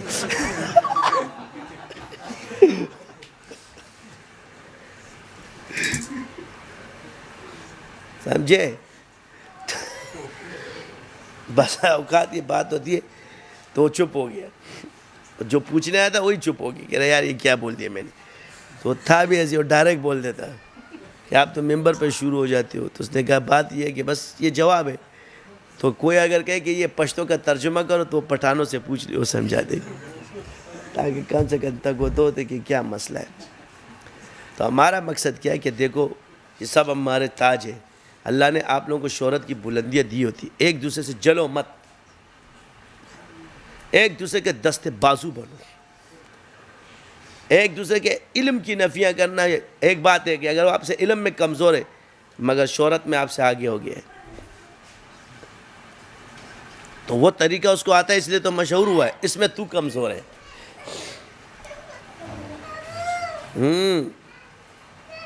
اچھا اچھا اچھا، تو یہ مسئلہ ہے. اچھا، تو اللہ تعالی ہم سب پر رحم فرمائے. اور میں آپ کو بتاؤں مجھے شہرت کا شوق نہیں ہے. تم لوگ کہو گے کہ یار مجھے شہرت کا شوق ہے، قسم سے نہیں ہے. میرا جی چاہتا ہے نا بس وہ چھوڑ دو. تم لوگ زیادہ تنگ کرو گے نا تو میں نے یہ سب کچھ چھوڑ چھاڑ کے چلے جانے. وہ ایک آتا ہے حق پہنچانا ہے. اگر یہ کام فرض نہ ہوتا ہم پر تو ہم کب کے چھپ جاتے. اپنا بزنس کرتے، اپنا بزنس چلاتے، اپنا کام کرتے، مگر کیا کرے متبادل چیز نہیں ہے. اور الحمدللہ اب سلسلہ اپنے اس میں چل رہا ہے، کوئی مخالفت کرے یا نہ کرے سے مخالفت حق کی علامت ہوتی. اب وہ ہے کہ جی وہاں پریشان ہو گیا. میں نے کہا پریشان نہیں ہونا، کرنے دو. کوئی تمہارے خلاف سوال اٹھائے گا جواب تو ہم نہیں دینا نا. ایک دفعہ لکھ کے لے آؤ مہرے لگا کے، بعد میں ہماری مہرے بھی دیکھنا شاذلیوں کی کس طرح ہوتی ہے. تمہاری مہر بھی ہوگی اوپر، پھر ہمارا بھی الجواب صحیح لکھا ہوگا. لگ پتہ جائے گا کہ تو کتنا پانی کے اور ہم کتنے پانی کے. بولے میں نے فلاں میں کرنے دو، مشہور ہونے کا شوق ہے. پھر جب ایک ٹھاپوں گا نا پھر خود ہی سیدھا ہو جائے گا.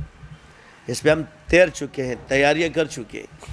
پچھلی دفعہ میں نے ایک بیان کر دیا تھا، صرف ایک اور کون سی معتبر کتاب سے میں نے کیا تھا، یہ نہیں ہے. تو ہمارے ہاں یہ سارے مسائل آج کل اس لیے چل رہے کہ بعض لوگ سستی شہرت کے لیے مشہور ہونا چاہتے. کیا کہتے ہیں؟ جس وقت دیوبند کا ایک بول بالا تھا تو بات یہ کہ سستی شہرت کا ایک آسان طریقہ ہے کہ مشہور آدمی کے پیچھے پڑ جائے. اس کو کہتے ہیں سستی شہرت. تو بگاڑ تو آپ کو کچھ نہیں سکتا، کم سے کم مشہور تو ہو جائے گا. کیا وہ کیا کہتے ہیں وہ شعر کو سے بدنام نہ ہوں گے تو کیا نام نہ ہوگا. یہ پورا شعر کسی کو آتا ہے؟ بڑا مشہور ہو گیا ہے. اور ہماری مثال، ہم تمہیں اپنی مثال یہ کہتے ہیں کہ مشکلیں اتنی پڑی، مشکلیں اتنی پڑی کہ سہنا آسان ہو گئی. اگر اللہ کا بندہ بننا ہے تو مشکلوں کو آسان کر کے سہنا سیکھ دو. دنیا کی جتنی بڑی مشکل آ جاؤ تو مسکرا لیا کرو. اس پر حضرت مدنی کا یہ شعر یاد رکھو، مصائب میں الجھ کر مسکرانا میری فطرت ہے. کیا؟ حضرت مدنی رحمۃ اللہ علیہ کے شعر کو اچھی طرح یاد رکھو. مصائب میں الجھ کر مسکرانا میری فطرت ہے، مجھے ناکامیوں پہ اشک برسانا نہیں آتا. یاد رکھو. کیوں کہ یہ اللہ والے، ان کو حکم ہے کہ یہ کام کرنا ہے. اس میں کامیابی ملے یا ناکامی ملے اس میں رونا نہیں ہے. تمہارا کام ہے اس راستے پہ چلنا بس. وہ جیت کر بھی ہار کر رہتے ہیں. مولانا الیاس رحمۃ اللہ علیہ فرماتے ہیں اگر مدنی چاہے تو اپنی روحانی طاقت سے بر صغیر میں سے انگریزوں کو نکال دے. یہ الفاظ ہے، یہ جیتے ہوئے لوگ ہار کر رہتے تھے. اسے کہتے رضا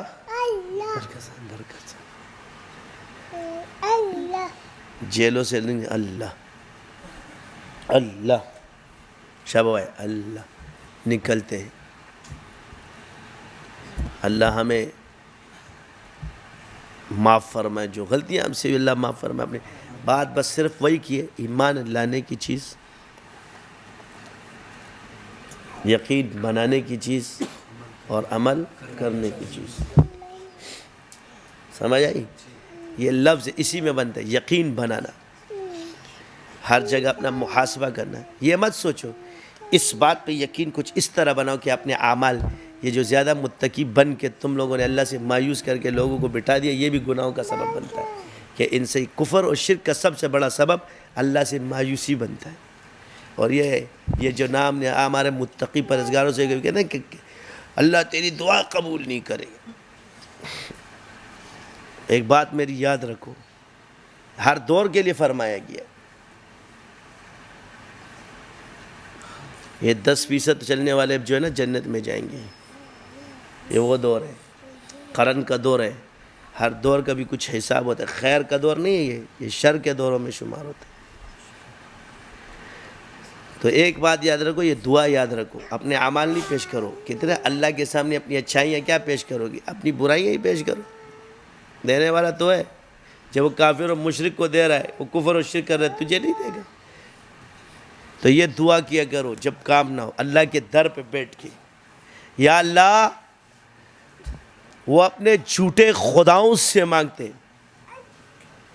کافر اور مشرک اپنے جھوٹے خداؤں سے مانگتے ہیں، تو سچا خدا ان کو دیتا ہے.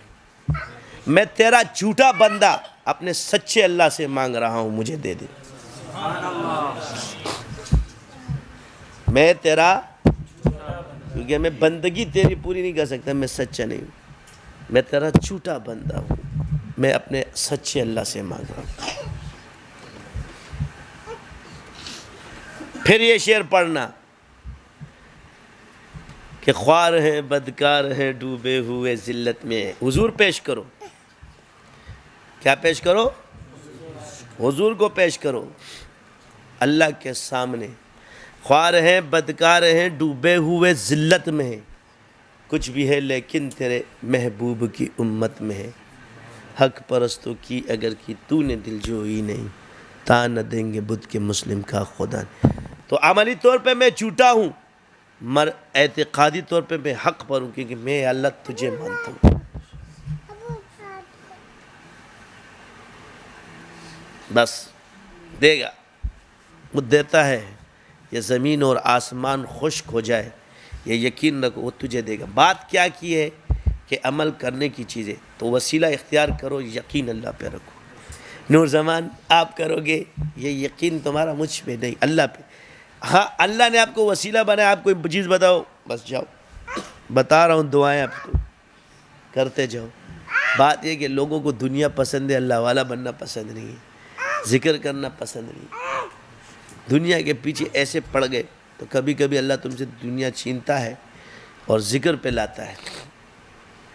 تو جب تم ذکر کرتے ہو دنیا تم سے بھاگتی ہے. تم کہتے ہو یار یہ کیا ہوگا؟ جب میں ذکر نہیں کرتا تو دنیا تھی. آج جب ذکر کرتا ہوں تو دنیا بھاگ رہی ہے. یہ آزمائش ہے، اور اس آزمائش میں جو پورا اتر جاتا ہے، پار ہو جاتا ہے، اللہ اسے دیتا ہے. لیکن کارگزاریاں نہیں سنایا کرو. کیا ہے؟ یہ جو غیب کی کارگزاریاں خدا کے لیے مت سنایا کرو، ورنہ اس میں سے تمہاری کار ہی گزر جائے گی. جو کار اللہ نے تمہیں دی تھی نا وہ گزر جائے گی.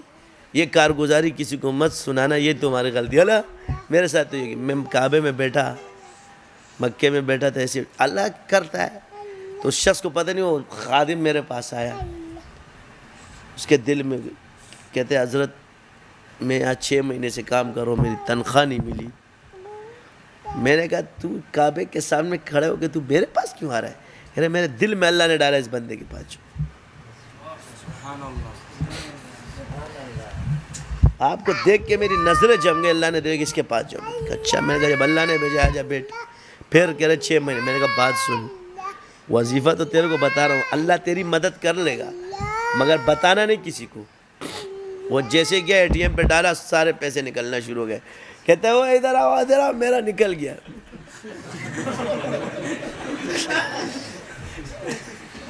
تو میرے پاس ہے کہ حضرت ہمارا نکل گیا، میرا نہیں نکل. میں نکل پاگل. جب تجھے بولا تھا کہ پاگل، تو ہم سے کبھی کبھی پوچھتے آپ کے پاس پیسے کہاں سے آتے ہیں، جہاں سے تمہارے پاس نہیں آتے. کیونکہ مخلوق کے پاس سے جب آئیں گے تو نظر آئیں گے، جب اللہ کے پاس سے آئیں گے تو نظر نہیں آئے گا. کہتے ہیں مدرسے کون چلاتا ہے؟ جی اللہ چلاتا ہے، یہ اللہ چلاتا ہے.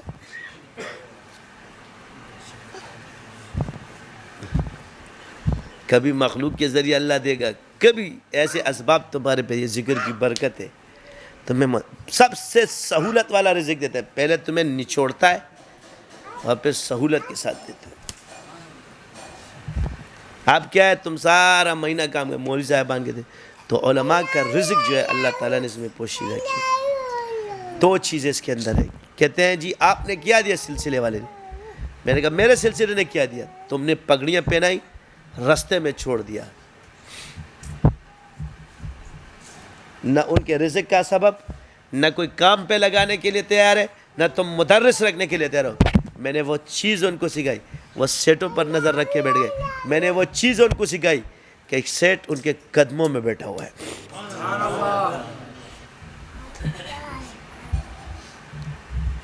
سلام کرتے ہیں، حضرت ہمیں وقت دے دو. اللہ تعالیٰ نے مجھے ان کے رزق کا ذریعہ بنایا، ہمارے سلسلے کو ان کے رزق کا ذریعہ بنایا. ہمارے سلسلے کے برکت سے ان کی عزت پال کی، جو عالم کی عزت ہونی چاہیے. یہ نہیں کہ جب پریشان حال ہو تو مولوی کھڑا ہو رہا ہے. نہیں، جب دنیا پریشان ہو تو مولوی کے پاس کھڑی ہو. میں نے اسے اصل مولوی بنایا ہے، تم نے پگڑی والا بنایا ہے، ہم نے اصل بنایا ہے کیونکہ یہ مولا والا بن گیا. رشتے اللہ کے لیے رکھا کرو. 4 سیٹ دوست آ جائیں گے نا تو ہر کسی کے رال ٹپکنا شروع ہو جاتے ہیں. شرم کرو، کچھ حیا کرو. اللہ دینے والا ہے. میرے پاس نمبر ہے نہیں ہے، کیا میں اللہ نہیں دیتا؟ اپنے تعلقات دنیا کے لیے مت رکھنا، اللہ کے لیے رکھنا. ایک وظیفہ ہے، زیادہ شوق ہو تمہیں دنیا کا دے دیتا ہوں. آیت کریمہ پڑھو 3125 مرتبہ. جو بڑے بے روزگار ہو مگر یہ کہنا یا اللہ دنیا چاہیے بس.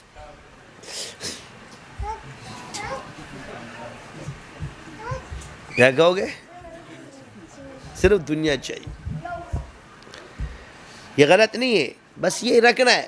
اگر تم وہ کر لینا، کیونکہ اللہ سے مانگی ہوئی دنیا بری نہیں ہوتی، وہ اچھی ہوتی. ربنا آتنا فی الدنیا حسنہ وفی الآخرۃ حسنہ. تو یہ اللہ رضا ہے نہیں، خالی دنیا درنا وڑا.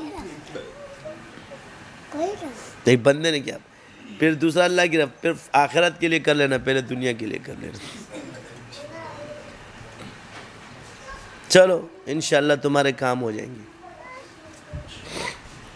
کسی کو کیا چاہیے، جس کو شوہر چاہیے وہ شوہر کے لیے پڑھے، جس کو کڑیاں چاہیے جس سے شادی ہو جائے اس سے شادی ہو جائے. گناہ نہیں ہوگا، جائز چیز کے لیے کر سکتے.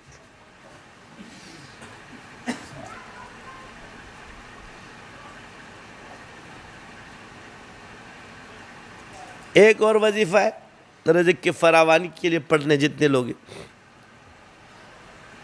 7 مرتبہ مغرب کے بعد پڑھے سورہ واقعہ، 15 دفعہ عشاء کے بعد، اور اس کے ساتھ 1 دفعہ اسماء حسنہ. 40 دن پڑھے، اس کے بعد اس کو پڑھتا رہے جب تک اللہ برسائے نہیں نہ پڑھتا رہے. 40 دن میں آپ میں یہ قوت پیدا ہو جائے گی کہ آپ اس کو برداشت کرنے والے. اجازت دے رہا ہوں حصار کے ساتھ کریں. 7 مرتبہ آیت الکرسی اس طرح پڑھنا کہ 7 حصار ہے، اس میں اپنے بچوں کا سب کا تصور کر سکتے. اجازت ہماری ہوگی، سمجھ گئے؟ اپنے خود سے شروع کیا، کوئی تجربہ کرے گا وہ لٹک گیا، میں ذمہ دار نہیں ہوں. لیکن یہ کہ اجازت سے، اور اجازت کے لیے اس کی عقیدت شرط ہے. پھر جب اللہ تمہیں دینا شروع کرتے کسی کو بتانا نہیں، اور اللہ کی راہ میں ایک بات یاد رکھنا، جو ترتیب بنا اس کو اسی طرح خرچ کرنا. اللہ کے دیے ہوئے پیسے خرچ کرنا وہ اور ملیں گے. کو بچا کے زیادہ مت رکھو، اس کے حصے کرو. اس لیے کہتے ہو اس راہ کے 50 روپے نہیں کھایا کرو. جو اس کے 50 روپے کا آتا ہے وہ سب سے جاتا ہے. تو آپ کو ایک معاشرت سکھائی، تو یہ نہیں کہ جس اساتذہ نے آپ پر احسان کیا اس کو تو توڑے دیتے ہو اور دوسرے کو زیادہ دیتے ہو، تو آپ کے دل میں استاد کی ناقدری ہے، اور کی قدر زیادہ ہے، لہذا تمہیں فائدہ نہیں ملے گا. اس لیے مشائخ کو زیادہ دو، 30 شیخ کو دو، 10 غریبوں کو دو، 60 خود کھا جاؤ. اب تم کہو گے یار وہ بھی غریبوں میں خرچ ہوگا، مگر تمہارا سلسلہ چلتا رہے گا. آپ کہ جی وہ کسی کوئی اس کو ٹیکس سمجھے گا، کوئی انکم ٹیکس سمجھے گا. بعض ٹیکس اپنے پر خود لاگو کیے جاتے ہیں، کیونکہ ٹیکس تو فرض نہیں ہے دینا، مگر ضروری تو ہو جاتا ہے. پاکستان میں بھی ٹیکس. تو بعض چیزیں اللہ سے منوانے کے لیے یہ جو بڑے بڑے آج بزنس مین ہیں، پتہ ہو کیا کہتے ہیں؟ یا اللہ 30 تیرے اور 70 میرے. کیا کہتے ہیں؟ جی اللہ کے ساتھ بزنس کرو. کیا یہ 30 تیرے اور 70 میرے؟ اب تمہاری مرضی، اللہ سے جتنے میں بزنس کروا لو. ہر آدمی کے ساتھ اللہ کا معاملہ الگ ہے. کسی کے ساتھ چاہے 10 میں ہو جائے، 25 میں ہو جائے، 60 میں ہو جائے، بس جو اللہ نے پکڑ لیو، راستے کھول لیے، اس میں کمی مت لانا. وہ 30 31 ہونے چاہیے، مگر وہ 30 29 نہیں ہونے چاہیے.